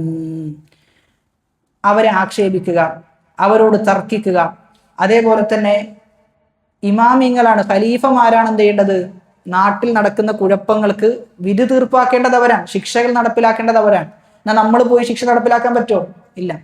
അപ്പൊ ഇതിൽ ചില അടിസ്ഥാനങ്ങൾ പറയുന്നുണ്ട്. ഒന്നാമത്തെ അടിസ്ഥാനം അലൽ മർഇ അസ്സംഉ വത്വാഅതു ലിഉലാത്തിൽ അംരി ഫീമാ അഹബ്ബ വകരിഹ മാ ലം യുഅ്മർ ബിമഅസിയ. ഒരു മുസ്ലിം ഭരണാധികാരി ആ മുസ്ലിം ഭരണാധികാരി അനുസരിക്കൽ നിർബന്ധമാണ് എന്നാണ് ഒന്നാമത്തെ അടിസ്ഥാനം. അദ്ദേഹം നന്മ ചെയ്യുന്നവനാകട്ടെ തിന്മ ചെയ്യുന്നവനാകട്ടെ, അദ്ദേഹം തെമ്മാടിയായാൽ പോലും എന്ത് ചെയ്യണം? അദ്ദേഹത്തെ അനുസരിക്കണം. ഏത് വിഷയത്തിൽ? തിന്മയുടെ വിഷയത്തിലല്ല, നന്മയുടെ വിഷയത്തിൽ അദ്ദേഹത്തെ അനുസരിക്കണം. ഒരുപാട് ചോദ്യങ്ങൾ ഉണ്ടാകാം. എന്തിനാണ് അങ്ങനെ തിന്മ ചെയ്യുന്ന ഒരാളെ നമ്മൾ അനുസരിക്കണം എന്ന് ചോദിക്കുന്നുണ്ടാകാം. അവിടെയാണ് ഷെയ്ഖുൽ ഇസ്ലാം ഇബ്നു തൈമിയ്യ റഹിമഹുല്ലാഹ് പറയുന്നത്, ഒരു അമീറില്ലാതെ ജീവിക്കുന്നതിനേക്കാളും ഞാൻ ഇഷ്ടപ്പെടുന്നത് വളരെ മോശമായ ഒരു അമീറിന്റെ കീഴിൽ ജീവിക്കലാണ് ഞാൻ ഇഷ്ടപ്പെടുന്നത് എന്നാണ്. കാരണം അമീർ ഇല്ലെങ്കിൽ നമ്മുടെ കുടുംബം കുളം തോണ്ടപ്പെടും. നമ്മുടെ മക്കൾ, നമ്മുടെ ഭാര്യ, നമ്മുടെ മാതാപിതാക്കൾ ഇവരൊക്കെ ആക്രമിക്കപ്പെടുന്ന അവസ്ഥകളുണ്ടാകും. പിഞ്ചു കുട്ടികൾ പീഡിപ്പിക്കപ്പെടുന്ന അവസ്ഥകളുണ്ടാകും. നാടിൻ്റെ സന്തോഷാവസ്ഥ, നാടിൻ്റെ നിർഭയത്തിന്റെ അവസ്ഥ, ഇതൊക്കെ നഷ്ടപ്പെടും ഒരു ഭരണാധികാരി ഉണ്ടാകാതിരുന്നാൽ. അതുകൊണ്ട് തന്നെയാണ് ഇസ്ലാം എന്ത് പറഞ്ഞത്? അവരെ അനുസരിക്കണം എന്ന് വളരെ ശക്തമായ ഭാഷയിൽ പറഞ്ഞത്. ഈ വിഷയത്തിൽ തെറ്റിപ്പോയ ആളുകളാണ്: 1 മുഅ്തസിലാക്കൾ, 2 ഖവാരിജുകൾ, 3 തക്ഫീറിന്റെ ആളുകൾ, കാഫിറാക്കുന്ന ആളുകൾ. അവരെന്ത് ചെയ്തിട്ടുണ്ട്? ഈ വിഷയത്തിൽ തെറ്റിപ്പോയിട്ടുണ്ട് എന്നുള്ളതാണ്. അല്ലാഹു സുബ്ഹാനഹു വ തആല പറയാണ്: യാ അയ്യുഹല്ലദീന ആമനു അത്തീഉല്ലാഹ വ അത്തീഉർ റസൂല വ ഉലിൽ അംരി മിൻകും. അവിടെ നോക്കിയേ, അത്തീഉല്ലാഹ് എന്ന് പറഞ്ഞു. അത്തീഉ എന്ന് പറഞ്ഞാൽ എന്താ? അനുസരിക്കുക. വ അത്തീഉർ റസൂല, റസൂലിനെയും അനുസരിക്കണം. പക്ഷേ ഉലുൽ അംറിനെ പറഞ്ഞെടുത്ത് എന്ത് പറഞ്ഞിട്ടില്ല? അത്തീഉ എന്ന് പറഞ്ഞിട്ടില്ല. കാരണം അവരെ നിരുപാധികമായി അനുസരിക്കാൻ പറ്റുമോ? ഇല്ല. ഇസ്ലാമിനോട് പറഞ്ഞത് അതിനോട് യോജിക്കുന്നതിൽ എന്ത് ചെയ്യാം? അവരനുസരിക്കാം. എന്നാൽ അതിനോട് യോജിക്കാത്തതിൽ നമുക്ക് അനുസരിക്കാൻ സാധിക്കുകയില്ല എന്നാണ് പറഞ്ഞു വന്നത്. രണ്ടാമത്തെ അടിസ്ഥാനം എന്നുള്ളത് ലാ ത്വാഅത ലിമഖ്ലൂഖിൻ ഫീ മഅസിയത്തിൽ ഖാലിഖ്. ഒരാളെ ധിക്കരിക്കുന്നതിൽ, ലാ ത്വാഅത ലിമഖ്ലൂഖിൻ ഫീ മഅസിയത്തിൽ ഖാലിഖ്, അള്ളാഹുവിനെ ധിക്കരിക്കുന്നതിൽ ഒരു അടിമകളെയും നമ്മൾ അനുസരിക്കേണ്ടതില്ല എന്നുള്ളതാണ്. ഒരാൾ നമ്മളോട് പറയാണ്, ഒരു തിന്മ ചെയ്യാൻ പറയാണ്, അവൻ അനുസരിക്കണം എന്നുണ്ടാവും? ഇല്ല. അത് ആരായാലും അനുസരിക്കേണ്ടതാണ്. മാതാപിതാക്കളായാൽ പോലും അനുസരിക്കേണ്ടതില്ല. കാരണം ആ മാതാവിനെയും പിതാവിനെയും നമുക്ക് തന്നതാരാ? റബ്ബാണ്. അതുകൊണ്ട് തന്നെ റബ്ബിന്റെ കൽപ്പനക്കാണ് എന്ത്? ഏറ്റവും മുൻപന്തി നമ്മൾ നൽകേണ്ടത്. ഏറ്റവും ആദ്യത്തെ സ്ഥാനം നമ്മൾ നൽകേണ്ടത് അള്ളാഹിന്റെ കൽപ്പനക്കാണ്. അതുകൊണ്ട് തിന്മ കൊണ്ട് കൽപ്പിച്ചു കഴിഞ്ഞാൽ, തിന്മ ചെയ്യണം എന്ന് പറഞ്ഞു കഴിഞ്ഞാൽ നമ്മൾ ആരെയും അനുസരിക്കൂല. അതുകൊണ്ട് നമ്മൾ എപ്പോഴും മനസ്സിലാക്കേണ്ട ഒരു അടിസ്ഥാനമാണ് ലാ ത്വാഅത ലിമഖ്ലൂഖിൻ ഫീ മഅസിയത്തിൽ ഖാലിഖ്. അള്ളാഹുവിനെ ധിക്കരിക്കുന്നതിൽ ഒരു മഖ്ലൂക്കിനെയും നമ്മൾ അനുസരിക്കുകയില്ല. അത് എവിടെയായിരുന്നാലും, കോളേജിലായിരുന്നാലും, വീട്ടിലായിരുന്നാലും, സമൂഹത്തിലായിരുന്നാലും അള്ളാഹുവിനെ ധിക്കരിക്കുന്ന വിഷയം പറഞ്ഞു കഴിഞ്ഞാൽ നമ്മൾ അവരെ അനുസരിക്കുകയില്ല എന്നാണ്. എന്നാൽ അമീറിന്റെ വിഷയത്തിൽ പോലും അമീർ നല്ലതാണ് പറയുന്നതെങ്കിൽ അനുസരിക്കണം, തിന്മയാണ് പറയുന്നതെങ്കിലോ അതിൽ നിന്ന് നമ്മൾ വിട്ടുനിൽക്കും, അത് ചെയ്യുകയില്ല. അതല്ലാത്ത എല്ലാ കാര്യത്തിലും ദൈവം നമ്മൾ അദ്ദേഹത്തിന്റെ കൂടെ ഉണ്ടാകണം എന്നാണ്. റസൂലുള്ളാഹി സ്വല്ലല്ലാഹു അലൈഹി വസല്ലം പറയാൻ, തസ്മഉ വ തുതീഉ ലിൽ അമീർ, നീ അമീറിനെ കേൾക്കുകയും അമീറിനെ അനുസരിക്കുകയും വേണം. വ ഇൻ ളുരിബ ലഹ്റുക്, നിന്റെ മുതുക് അടിച്ചിട്ടുണ്ട് എങ്കിൽ, നിന്റെ മുതുകിന് അമീർ അടിച്ചിട്ടുണ്ടെങ്കിലും ശരി, വ ഉഖിദ മാലുക്, നിന്റെ ധനം എന്ത് ചെയ്തിട്ടുണ്ട്? അമീർ കവർന്നെടുത്തിട്ടുണ്ട് എങ്കിലും ശരി, ഫസ്മ, നീ അമീറിനെ കേൾക്കണം, വ അതി, നീ അദ്ദേഹത്തെ അനുസരിക്കുകയും വേണം. അതായത് അക്രമിയായാൽ പോലും എന്ത് ചെയ്യണം? അദ്ദേഹത്തെ അനുസരിക്കേണ്ടതുണ്ട്. എന്തിനു വേണ്ടി? നാടിന്റെ നിർഭയത്വത്തിന്റെ അവസ്ഥക്ക് വേണ്ടി. നമ്മൾ ഒരാൾ കാരണം ചിലപ്പോൾ നാടിന് എന്ത് ചെയ്യും? നാടിന്റെ നിർഭയത്വത്തിന്റെ അവസ്ഥ തന്നെ നശിപ്പിക്കപ്പെടുന്ന അവസ്ഥ ഉണ്ടാകും. ഇന്ന് ഒരുപാട് ആളുകൾ ഇത്തരം അമീർമാർക്കെതിരെ ഇങ്ങനെ സംസാരിച്ചുകൊണ്ടിരിക്കുകയാണ്. പ്രത്യേകിച്ചും സോഷ്യൽ മീഡിയ പ്ലാറ്റ്ഫോമുകളിലൊക്കെ സൗദിക്കെതിരെ നിരന്തരം സംസാരിച്ചുകൊണ്ടിരിക്കുകയാണ്. ഒന്നാമതായി ഈ സൗദിക്കെതിരെ സംസാരിക്കുന്ന ആളുകളെ പരിശോധിച്ചു കഴിഞ്ഞാൽ ഇഖ്വാനികളാണ്. മുഹമ്മദ് ബിൻ സൽമാൻ, അള്ളാഹു അദ്ദേഹത്തെ സംരക്ഷിക്കുമാറാകട്ടെ, അദ്ദേഹം അവിടെ ഭരണത്തിന് കയറിയതിനു ശേഷം ഒരുപാട് ഇഖ്വാനികൾ ഉണ്ടായിരുന്നു. ആ ഇഖ്വാനികളൊക്കെ എന്ത് ചെയ്തിരുന്നു? അദ്ദേഹം എല്ലാ ജാലിയാത്തിൽ നിന്നും അദ്ദേഹം തുടച്ചു മാറ്റിയിട്ടുണ്ട്. എല്ലാത്തിനും അദ്ദേഹം പുറത്താക്കിയിട്ടുണ്ട്. കാരണം ഈ ഇഖ്വാനികൾ അജണ്ട എന്ന് പറഞ്ഞു കഴിഞ്ഞാൽ തന്നെ എന്താ? ഓരോ ഭരണാധികാരിയെയും ഭരണത്തിൽ നിന്നിറക്കി ആ നാടെന്ത് ചെയ്യുക? കുട്ടിച്ചോറാക്കുക. സൗദിയെ സംബന്ധിച്ചിടത്തോളം നമുക്ക് ഏറ്റവും കൂടുതൽ മനസമാധാനമേകുന്ന ഒന്നാണ്. ഇപ്പോഴും അവിടെ തൗഹീദ് പ്രചരിപ്പിക്കപ്പെട്ടുകൊണ്ടിരിക്കുകയാണ്. ഓരോ ദിവസവും അവിടെ നടക്കുന്ന ദർസുകൾ പരിശോധിച്ചു കഴിഞ്ഞാൽ വ്യത്യസ്തമായ സലഫി ഉലമാക്കളുടെ ഗ്രന്ഥങ്ങൾ പഠിപ്പിച്ചുകൊണ്ടിരിക്കുകയാണ്. അതോടൊപ്പം തന്നെ അവിടെയുള്ള അഖീദ, മൻഹജ് വളരെ കൃത്യമായ മൻഹജിലാണ് പോയിക്കൊണ്ടിരിക്കുന്നത്. സുന്നത്തിന്റെ നാടാണ്. ആ സുന്നത്തിന്റെ നാട്ടിൽ വന്നിട്ടാണ് ഒരു ചങ്ങായി നബിദിനത്തിന് എന്ത് ചെയ്തത്? ഇവിടെ ബിദ്അത്ത് നടക്കുന്നുണ്ടെന്ന് പറഞ്ഞിട്ട് ആളുകൾക്കിടയിൽ പ്രചരിപ്പിച്ചത്. കുറച്ചൊക്കെ ഒരു അന്തമുണ്ടെങ്കിൽ, കുറച്ച് ചിന്തിക്കുന്ന കൂട്ടത്തിലാണെങ്കിൽ എന്ത് ചെയ്യൂല? ഓനാ പണി ചെയ്യൂല എന്നുള്ളതാണ്. കാരണം അങ്ങനെ സുന്നത്ത് പ്രചരിപ്പിക്കപ്പെടുന്ന നിരന്തരം ബിദഅത്തിനെതിരെ ഖുതുബയിൽ വരെ അവിടെ നബിദിനത്തിനെതിരെ സംസാരിച്ചിട്ടുണ്ട്. എന്നിട്ട് പറയാണ് ഇവിടെ കണ്ടില്ല എല്ലാ ആളുകളും നബിദിനം കഴിക്കുകയാണ്, എല്ലാവരും നബിദിനം ആഘോഷിക്കുകയാണ് എന്നുള്ളത്. അതായത് സത്യം വളരെ വ്യക്തമാണ്. അതിനെന്തിൻ്റെ ആവശ്യമില്ല? ന്യായീകരണത്തിന്റെ യാതൊരു ആവശ്യമില്ല എന്നുള്ളതാണ്. ഈ പണിക്ക് നിൽക്കുന്ന എന്തുകൊണ്ടാ? സത്യം അവരുടെ കയ്യിൽ ഇല്ല എന്ന് തന്നെയാണ്, അതിൽ യാതൊരു സംശയമില്ല. അപ്പോൾ സൗദിയെ വിമർശിക്കുന്ന ആളുകൾ നമ്മൾ മനസ്സിലാക്കണം, നമ്മുടെ കുടുംബത്തിലൊക്കെ ഉണ്ടാകാം. കുടുംബത്തിലൊക്കെ ചില ആളുകൾ എന്ത് ചെയ്യും, ഇങ്ങനെ സൗദിക്കെതിരെ സംസാരിക്കുന്ന, ഭരണാധികാരികൾക്കെതിരെ സംസാരിക്കുന്ന, അവരോട് പറഞ്ഞു കൊടുക്കണം അഹ്ലുസുന്നയുടെ അഖീദ ഇതാണ്, എന്ത് ചെയ്യാൻ പറ്റൂല, അവർക്കെതിരെ കുറ്റം പറയുന്ന ഒരു അവസ്ഥ ഉണ്ടാകാൻ പാടില്ല.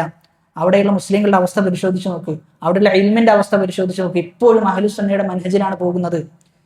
അവിടെ ഷെയ്ഖ് അബ്ദുൽ അസീസ് റഹീസ് ഹഫിദുള്ള പറയുന്നുണ്ട്, ഷെയ്ഖുൽ ഇസ്ലാം ഇബ്നു തൈമിയ എങ്ങാനും ഈ കാലഘട്ടത്തിൽ വന്നിട്ട് സൗദിയുടെ ഈ അവസ്ഥ കാണുകയാണെങ്കിൽ അദ്ദേഹം അത്ഭുതപ്പെടുമായിരുന്നു എന്ന്. അത്രയും ഉന്നതമായ മനഹജിലും അവസ്ഥയിലുമാണ് ഇപ്പോൾ സൗദി പോയിക്കൊണ്ടിരിക്കുന്നത്. ആ കാലഘട്ടത്തിൽ എന്തല്ല, അങ്ങനെയല്ല പോയിക്കൊണ്ടിരിക്കുന്നത്. അതുകൊണ്ട് തന്നെ അവിടുത്തെ ഭരണാധികാരികളെ അള്ളാഹു സംരക്ഷിക്കുകയും ഉലമാക്കളെ അനുസരിക്കുന്ന, ഉലമാക്കളുടെ കൂടെ നടക്കുന്നവരാണ് അവിടുത്തെ ഭരണാധികാരികൾ. അബ്ദുൽ അസീസ് അൽ ഷെയ്ഖ് റഹിമഹുള്ള മരണപ്പെട്ട സന്ദർഭത്തിൽ മുഹമ്മദ് ബിൻ സൽമാൻ കരയാണ്. അദ്ദേഹത്തിന്റെ മുഖം നമ്മൾ കണ്ടാൽ നമുക്ക് മനസ്സിലാകും, അദ്ദേഹം വളരെ വികാരഭരിതനായിട്ടാണുള്ളത്. അപ്പോൾ ഉലമാക്കളെ ആദരിക്കുന്ന, ഇൽമിന് വേണ്ടി പ്രോത്സാഹിപ്പിക്കുന്ന വലിയ ഒരു നാടാണ് സൗദി എന്നുള്ളത്. അതുകൊണ്ട് തന്നെ അങ്ങനെ വിമർശിക്കുന്ന ആളുകൾ, അത്തരം ആളുകളിൽ നിന്ന് നമ്മൾ വിട്ടുനിൽക്കുകയും വേണം. അവരുടെ വിമർശനത്തിന് കൃത്യമായ മറുപടികൾ നമുക്ക് പറയാനും സാധിക്കേണ്ടതുണ്ട്. ഇനി ചില ഉലമാക്കൾ ഈ വിഷയത്തിൽ, അമീർമാരുടെ വിഷയത്തിൽ ഒരുപാട് ഉദ്ധരണികൾ, ഒരുപാട് അസറുകൾ, അവർ ധിക്കാരികളാണെങ്കിലും അവരെ അനുസരിക്കണം എന്ന് പറഞ്ഞിട്ടുണ്ട്.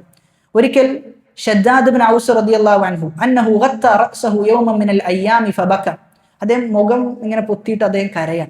അപ്പൊ അദ്ദേഹത്തോട് ചോദിച്ചു, ഫഖീല ലഹു മാ യുബ്കീക്, താങ്കൾ എന്തിനാണ് കരയുന്നത്? അപ്പൊ അദ്ദേഹം പറയാൻ, ഇന്നമാ അഖാഫു അലൈക്കും മിൻ ഖിബലി റുഅസാഇക്കും, നിങ്ങളുടെ റഈസന്മാരുടെ വിഷയത്തിലാണ് ഞാൻ ഭയപ്പെടുന്നത്. അല്ലദീന ഇദാ ഉമിറു ബിതാഅത്തില്ലാഹി ഉതീഉ, അവർ എന്തെങ്കിലും നന്മ കൽപ്പിച്ചാൽ നിങ്ങൾ അനുസരിക്കും. വഇദാ ഉമിറു ബിമഅസിയത്തില്ലാഹി ഉതീഉ, തിന്മ കൽപ്പിക്കുക അതും എന്ത് ചെയ്യും, അനുസരിക്കും. അതെന്ത് ചെയ്യാൻ പാടില്ല, ഉണ്ടാകാൻ പാടില്ല എന്നുള്ളത്. അപ്പൊ തിന്മക്ക് എന്ത് ചെയ്യൂല, നമ്മൾ ഏത് അമീർ പറഞ്ഞാലും നമ്മൾ അനുസരിക്കുന്ന ഒരവസ്ഥ ഉണ്ടാവുകയില്ല എന്നാണ്. സലഫുകളിൽ നിന്ന് ഒരുപാട് ഉദ്ധരണികൾ ഇത്തരം വിഷയത്തിൽ ഉദ്ധരിക്കപ്പെട്ടു വന്നിട്ടുണ്ട്. അപ്പൊ ഇവിടെ സലഫി ഉലമാക്കളും അതേപോലെ തന്നെ മുൻഗാമികളായ പണ്ഡിതന്മാരൊക്കെ പറഞ്ഞ വിഷയമാണ് തജിബു ത്വാഅത്തുഹും, അവരനുസരിക്കൽ നിർബന്ധമാണ്. ഇത് ആർക്കുള്ള മറുപടിയാണ്? ഖവാരിജികൾക്കുള്ള മറുപടിയാണ്. ഖവാരിജ് എന്താ പറഞ്ഞത്? പുറപ്പെടണം എന്നാണ്, അമീറിനെതിരെ പുറപ്പെടണം. ഇല്ലാ ഫീ മഅസിയത്തില്ല, എന്നാൽ തിന്മയുടെ വിഷയത്തിൽ എന്ത് ചെയ്യാൻ പറ്റൂല, അനുസരിക്കാൻ പറ്റൂല. ഇതാണ് പറഞ്ഞത് അഹ്ലുസുന്നയുടെ നിലപാട് വസത്താണ്, മധ്യമ നിലപാടാണ്, എക്സ്ട്രീം അല്ല അഹ്ലുസുന്നയുടെ നിലപാട് എന്ന് പറയാനുള്ള കാരണം. മറ്റൊന്ന് നമ്മൾ മനസ്സിലാക്കേണ്ടത്, എപ്പോഴും അമീറുമാർക്ക് വേണ്ടി നമ്മൾ പ്രാർത്ഥിക്കണം. മിൻ ഉസൂലി അഹ്ലി സുന്നത്തി വൽ ജമാഅ അദ്ദുആഉ ലിസ്സുൽത്താനി ബിസ്സലാഹി വൽ ഹിദായ, അദ്ദേഹത്തിന് സ്വലാഹ് ഉണ്ടാകണം, ഹിദായത്ത് ഉണ്ടാകണം, സുഹൃതങ്ങൾ ഉണ്ടാകണം, നന്മകൾ ഉണ്ടാകണം എന്നിങ്ങനെ അമീറുമാർക്ക് വേണ്ടി പ്രാർത്ഥിച്ചു കൊണ്ടേയിരിക്കണം എന്നുള്ളതാണ്. കാരണം അമീറുമാർക്ക് പ്രാർത്ഥിച്ചു കഴിഞ്ഞാലുള്ള ഉപകാരം എന്താ? അമീർ നന്നായാൽ സ്വാഭാവികമായിട്ടും അദ്ദേഹം എന്ത് ചെയ്യും, അദ്ദേഹത്തിന്റെ നാടിലുള്ള ആളുകൾക്കൊക്കെ നന്മകൾ വിതറും. അതുകൊണ്ട് തന്നെ അദ്ദേഹത്തിന് വേണ്ടി നന്മക്ക് വേണ്ടിയിട്ടാണ് പ്രാർത്ഥിക്കേണ്ടത്, എന്തിനു വേണ്ടിയിട്ടല്ല, അദ്ദേഹം നശിച്ചു പോകാൻ വേണ്ടിയിട്ടല്ല നമ്മൾ പ്രാർത്ഥിക്കേണ്ടത്. സലഫുകൾ ഈ വിഷയത്തിൽ ഒരുപാട് ഉദ്ധരണികൾ പ്രാർത്ഥിച്ചിട്ടുണ്ട്. എത്രത്തോളം ഇമാം അഹ്മദ് ബിൻ ഹംബൽ റഹിമഹുല്ലയെ കുറിച്ച് പറയാറുള്ളത്, ലൗ കാന ലനാ ദഅവത്തുൻ മുസ്തജാബ ലസറഫ്നാഹാ ലിസ്സുൽത്താൻ. സുബ്ഹാനല്ലാഹ്, അദ്ദേഹം പറയാണ്, അതായത് നമുക്ക് സ്വീകരിക്കപ്പെടുന്ന പ്രാർത്ഥന, അള്ളാഹു ഒരു പ്രാർത്ഥന തരികയാണ്, എന്തായാലും സ്വീകരിക്കും എന്ന് പറഞ്ഞിട്ട് ഒരു പ്രാർത്ഥന എനിക്ക് തന്നു കഴിഞ്ഞാൽ ഞാൻ എന്ത് ചെയ്യുമായിരുന്നു, ഭരണാധികാരിക്ക് വേണ്ടിയിട്ട് പ്രാർത്ഥിക്കുമായിരുന്നു എന്നാണ്. കാരണം ഭരണാധികാരി നന്നായി കഴിഞ്ഞാൽ നാട് മൊത്തം നന്നാകുന്ന അവസ്ഥയാണ് ഉണ്ടാവുക. അതോടൊപ്പം അടുത്തൊരു കായികയാണ്, ഭരണാധികാരികൾ എന്ത് ചെയ്യണം, നസീഹത്ത് ചെയ്യണം. അവർ രഹസ്യമായിട്ട് നന്മകളും തിന്മകളൊക്കെ നമ്മൾ കൃത്യമായി പറഞ്ഞു കൊടുക്കണം. അത് പറഞ്ഞു കൊടുക്കേണ്ട ആളുകൾ ആരാണ്? അതിനർഹരായ ഉലമാക്കളാണ് എന്ത് ചെയ്യേണ്ടത്, പറഞ്ഞു കൊടുക്കേണ്ടത്. അത്രയും ഉന്നതമായ സ്ഥാനങ്ങളിലെ ഉലമാക്കൾ എന്ത് ചെയ്യും, അത് ചെയ്യും എന്നുള്ളത്. സൗദിയിലെ എല്ലാ ഉലമാക്കളും അത് കൃത്യമായിട്ട് എന്ത് ചെയ്യുന്നുണ്ട്, നിർവഹിച്ച് പോരുന്നുണ്ട്. എന്നാൽ ചില ആളുകൾക്ക് അസൂയ പൂണ്ടുകൊണ്ട് സൗദി ഉലമാക്കളെ വെറുപ്പ് കാരണത്താൽ എന്ത് ചെയ്യാണ്, കൊട്ടാര പണ്ഡിതന്മാരാണ് എന്നിങ്ങനെ ഒരു സത്യസന്ധതയും ഇല്ലാത്ത വിമർശനങ്ങൾ ഇങ്ങനെ വിമർശിച്ചു കൊണ്ടിരിക്കുകയാണ്. ഇനി നമ്മൾ അടുത്ത മത്തിനിലേക്ക് പ്രവേശിക്കുകയാണ്. ഒമൻ ഖറജ അല ഇമാമിൻ അഫ്വൻ, وَدَفْعُ الصَّدَقَاتِ إِلَيْهِمْ جَائِزَةٌ نَافِذَةٌ مَنْ دَفَعَهَا إِلَيْهِمْ أَجْزَأَتْ عَنْهُ بَرًّا كَانَ فَاجِرًا. അതിൽ 29-ാമത്തേതിൽ പറയുന്നത് അമീർ യുദ്ധത്തിന് പുറപ്പെടുകയാണെങ്കിൽ എന്ത് ചെയ്യണം? അദ്ദേഹത്തിന്റെ കൂടെ യുദ്ധത്തിന് വേണ്ടി പുറപ്പെടണം. 30-ാമത്തേതിൽ പറയുന്നത് വഖിസ്മത്തുൽ ഫൈഇ വഇഖാമത്തുൽ ഹുദൂദ്. ഖിസ്മത്തുൽ ഫൈ എന്ന് പറഞ്ഞു കഴിഞ്ഞാൽ യുദ്ധാർജിത സ്വത്തുക്കൾ, യുദ്ധാർജിത സ്വത്തും അതിൽ ഉൾപ്പെടും. അതേപോലെ തന്നെ യുദ്ധം ചെയ്യാതെ ലഭിച്ച സ്വത്ത്, അതൊക്കെ എന്ത് ചെയ്യും? ഫൈയിൽ ഉൾപ്പെടും. ഫൈന് ഒരുപാട് വിശദീകരണങ്ങൾ ഫൈന് നൽകപ്പെട്ടിട്ടുണ്ട്. ഒരാൾ മരണപ്പെട്ടതിന് ശേഷം അദ്ദേഹത്തിന് അനന്തരാവകാശികളില്ല എങ്കിൽ അത് ഏതിലേക്കാണ് വരിക? ഈ പറയുന്ന ബൈത്തുൽ മാലിലേക്കാണ് വരിക. ഈ ബൈത്തുൽ മാലിലുള്ള ധനം ഒരു ഭരണാധികാരിക്ക് അദ്ദേഹത്തിന്റെ ആവശ്യത്തിന് വേണ്ടി എന്ത് ചെയ്യാൻ പറ്റൂല? ഉപയോഗിക്കാൻ പറ്റൂല. മറിച്ച് മുസ്ലിങ്ങളുടെ പൊതു നന്മക്ക് വേണ്ടിയിട്ടാണ് അദ്ദേഹം ഉപയോഗിക്കേണ്ടത്. അപ്പൊ അത് തക്സീം ചെയ്യേണ്ടത്, അത് വീതിക്കേണ്ടത്. ഇഖാമത്തുൽ ഹുദൂദ്, ഹദ്ദുകൾ, ശിക്ഷകൾ നടപ്പിലാക്കേണ്ടത് ഇലൽ അഇമ്മ, അത് ആർക്കുള്ളതാണ്? ഇമാമുമാർക്കുള്ളതാണ്. മാദിൻ ലൈസ ലി അഹദിൻ അൻ യതഅന അലൈഹിം, ഒരാളും അവരെന്ത് ചെയ്യാൻ പാടില്ല? വിമർശിക്കാൻ പാടില്ല. വലാ യുനാസിഉഹും, അതിനോട് മുനാസഅത്ത് ചെയ്യാം. ചെയ്യാന്ന് പറഞ്ഞാൽ നമ്മൾ എന്ത് ചെയ്യാം? നമ്മൾ തന്നെ ശിക്ഷ നടപ്പിലാക്കുക. എന്താ ഉണ്ടാകുക? നാട്ടിൽ കുഴപ്പങ്ങൾ വർദ്ധിക്കും, നാട്ടിൽ ഫൗള ഉണ്ടാകും, നാട്ടിൽ സമാധാനം നഷ്ടപ്പെടും. അടുത്തത് വദഫ്ഉ സദഖാതി ഇലൈഹിം ജായിസത്തുൻ നാഫില. സ്വതക്കകളൊക്കെ ആർക്കാ കൊടുക്കുക? അമീറിനെ കൊടുക്കുക. അമീർ ഒരാളെ ഏൽപ്പിക്കും, സക്കാത്ത് കളക്ട് ചെയ്യാൻ വേണ്ടിയിട്ട്, ശേഖരിക്കാൻ വേണ്ടി ഏൽപ്പിക്കും. ആ സക്കാത്ത് ശേഖരിച്ചുകൊണ്ട് എല്ലാം അമീറിന് കൊടുക്കും. അമീർ ആർക്കാണോ അത് കൊടുക്കേണ്ടത് അവർക്ക് എന്ത് ചെയ്യും? അത് വീതിച്ചു കൊടുക്കും. മൻ ദഫഅഹ ഇലൈഹിം, ആരെങ്കിലും അമീറുമാർക്ക് അങ്ങനെ സക്കാത്തുകൾ എത്തിച്ചു കൊടുത്താൽ അജ്സഅത് അൻഹു, അവനിൽ നിന്ന് ആ സക്കാത്ത് വീടിയിട്ടുണ്ട്. ബർറൻ കാന ഔ ഫാജിറൻ, ഇനി ആ അമീർ തെമ്മാടിയാകട്ടെ നല്ലവനാകട്ടെ. വസലാത്തുൽ ജുമുഅത്തി ഖൽഫഹു വഖൽഫ മൻ വല്ലാഹു, ജുമുഅ നിസ്കാരം അദ്ദേഹത്തിന്റെ പിന്നിലും അദ്ദേഹം ആരെയാണോ വലിയായി നിർത്തുന്നത്, അദ്ദേഹത്തിന്റെ പകരമായി നിർത്തുന്നത്, അവരുടെ പിന്നിലും എന്ത് ചെയ്യാം? അവരുടെ പിന്നിലും ആ നിസ്കാരം സ്വീകാര്യാണെന്നുള്ളതാണ്. ജായിസത്താണ്. ബാക്കിയത്തുൻ താമത്തും റക്അത്തൈൻ, അത് 2 റക്അത്ത് പൂർണ്ണമാണെന്നാണ്. അത് എന്തുകൊണ്ടെന്ന് വെച്ച് കഴിഞ്ഞാല് ചില ആളുകൾ ഇതിനെ നിഷേധിച്ചിട്ടുണ്ട്. ചില ആളുകൾ പറയുന്നത് ഇത്തരം ഖലീഫമാർക്ക് പിന്നിൽ നിസ്കരിച്ചാൽ എന്താകൂല? നിസ്കാരം ശരിയാകൂല എന്ന് പറയുന്ന ആളുകളുണ്ട്. അവർ സാഹിദു ബിദ്അയാണ്, ബിദ്അത്തിന്റെ ആളുകളാണ് അവർ. സ്വഹാബാക്കളുടെ അവസ്ഥകളൊക്കെ പരിശോധിച്ചു കഴിഞ്ഞാൽ നമുക്ക് വളരെ വ്യക്തമാണ്. അവരെന്ത് ചെയ്തിട്ടുണ്ട്? ഇത്തരം ആളുകളുടെ പിന്നിലൊക്കെ നിസ്കരിച്ചിട്ടുണ്ട് എന്ന് രേഖപ്പെടുത്തപ്പെട്ടിട്ടുണ്ട്. ഖവാരിജുകൾക്ക് പിന്നിൽ വരെ നിസ്കരിക്കുന്ന അവസ്ഥകൾ സ്വഹാബാക്കൾക്ക് ഉണ്ടായിട്ടുണ്ട്. അവർ നിസ്കരിച്ചിട്ടുണ്ട്. അത് നിസ്കരിക്കണമെന്നാണ് അഹ്ലുസുന്നയുടെ അഖീദ. അവിടെ നമ്മൾ നോക്കിയ ഖവാരിജുകൾക്ക് പിന്നിൽ വരെ നിസ്കരിച്ചത് ഒരു മസ്ലഹത്ത് പ്രതീക്ഷിച്ചുകൊണ്ടാണ്. എന്താണ്? നാട്ടിൽ കുഴപ്പമുണ്ടാകാൻ പാടില്ല എന്ന വലിയ തത്വം മുന്നിൽ കണ്ടുകൊണ്ട്. അടുത്തത് മൻ അആദഹുമാ ഫഹുവ മുബ്തദിഉൻ താരികുൻ ലിൽ ആസാർ, ആരെങ്കിലും ആ നിസ്കാരം വീടിയിട്ടില്ല എന്ന് വിചാരിച്ചിട്ട് എന്ത് ചെയ്യണം? ആവർത്തിക്കണം. അങ്ങനെ ആവർത്തിച്ചു കഴിഞ്ഞാൽ ഫഹുവ മുബ്തദിഉൻ, അവൻ ആരാണ്? ബിദ്അത്തുകാരനാണ്. താരികുൻ ലിൽ ആസാർ, ആസാറുകളെ, ഹദീസുകളൊക്കെ ഒഴിവാക്കിയവനാണ് അവൻ. മുഖാലിഫുൻ ലിസ്സുന്ന, സുന്നത്തിനെതിരാണ് അവൻ ചെയ്തുകൊണ്ടിരിക്കുന്നത്. ലൈസ ലഹു മിൻ ഫദ്ലിൽ ജുമുഅത്തി ഷൈഉൻ, ജുമുഅയുടെ പ്രാധാന്യത്തിൽ അവൻ ഒന്നും എന്ത് ചെയ്തിട്ടില്ല? ലഭിച്ചിട്ടില്ല. ഇദാ ലം യറ സ്വലാത്ത ഖൽഫൽ അഇമ്മത്തി മൻ കാനൂ ബർരിഹിം വഫാജിരിഹിം, ഭരണാധികാരി നന്മ ചെയ്യുന്ന ആളാകട്ടെ തിന്മ ചെയ്യുന്ന ആളാകട്ടെ അദ്ദേഹത്തിന്റെ പിന്നിൽ നിസ്കരിക്കേണ്ടതില്ല എന്നാണ് ഒരാൾ പറയുന്നതെങ്കിൽ അവൻ സുന്നത്തിനെതിരാണ്, ബിദ്അത്തിന്റെ ആളാണ്. ജുമുഅയുടെ യാതൊരു പ്രാധാന്യവും അവന് ലഭിച്ചിട്ടില്ല എന്നാണ്. ഫസ്സുന്നത്തു, സുന്നത്ത് എന്നാൽ ബി അൻ യുസല്ലിയ മഅഹും റക്അതൈനി, 2 റക്അത്ത് നിസ്കരിക്കലാണ്. വയദീന ബി അന്നഹാ താമ്മ, എന്നിട്ട് വിശ്വസിക്കണം അതെന്താണ്? പൂർണ്ണമാണ് എന്ന് വിശ്വസിക്കണം.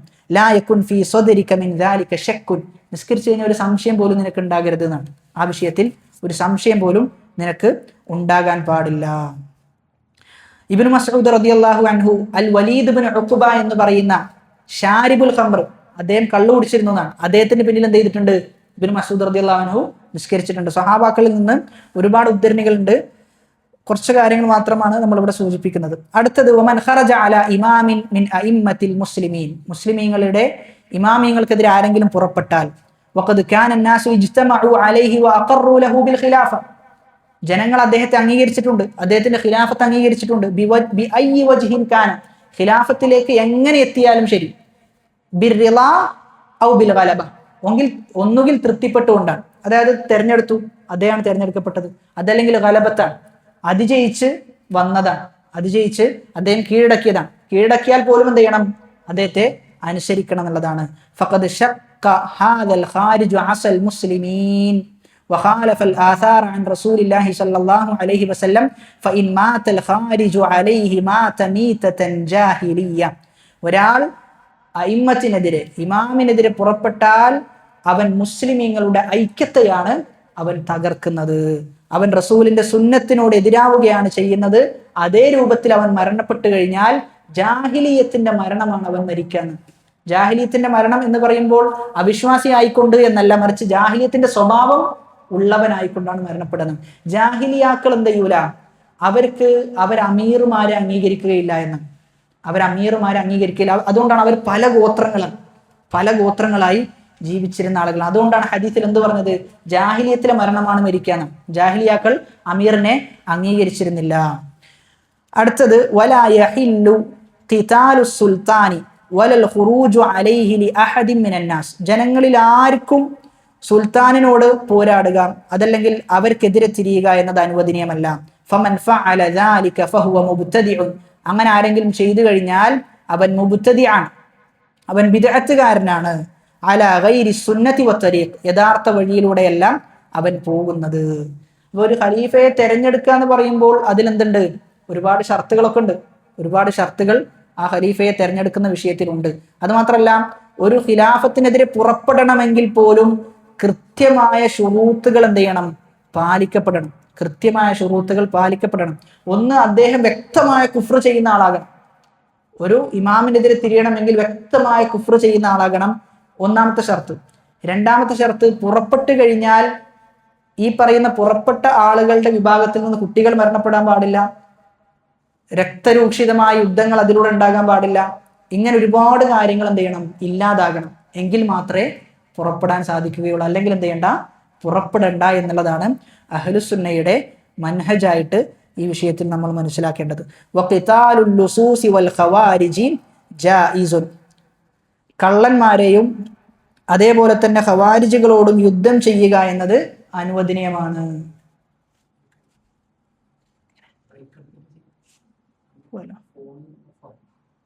ചെയ്യല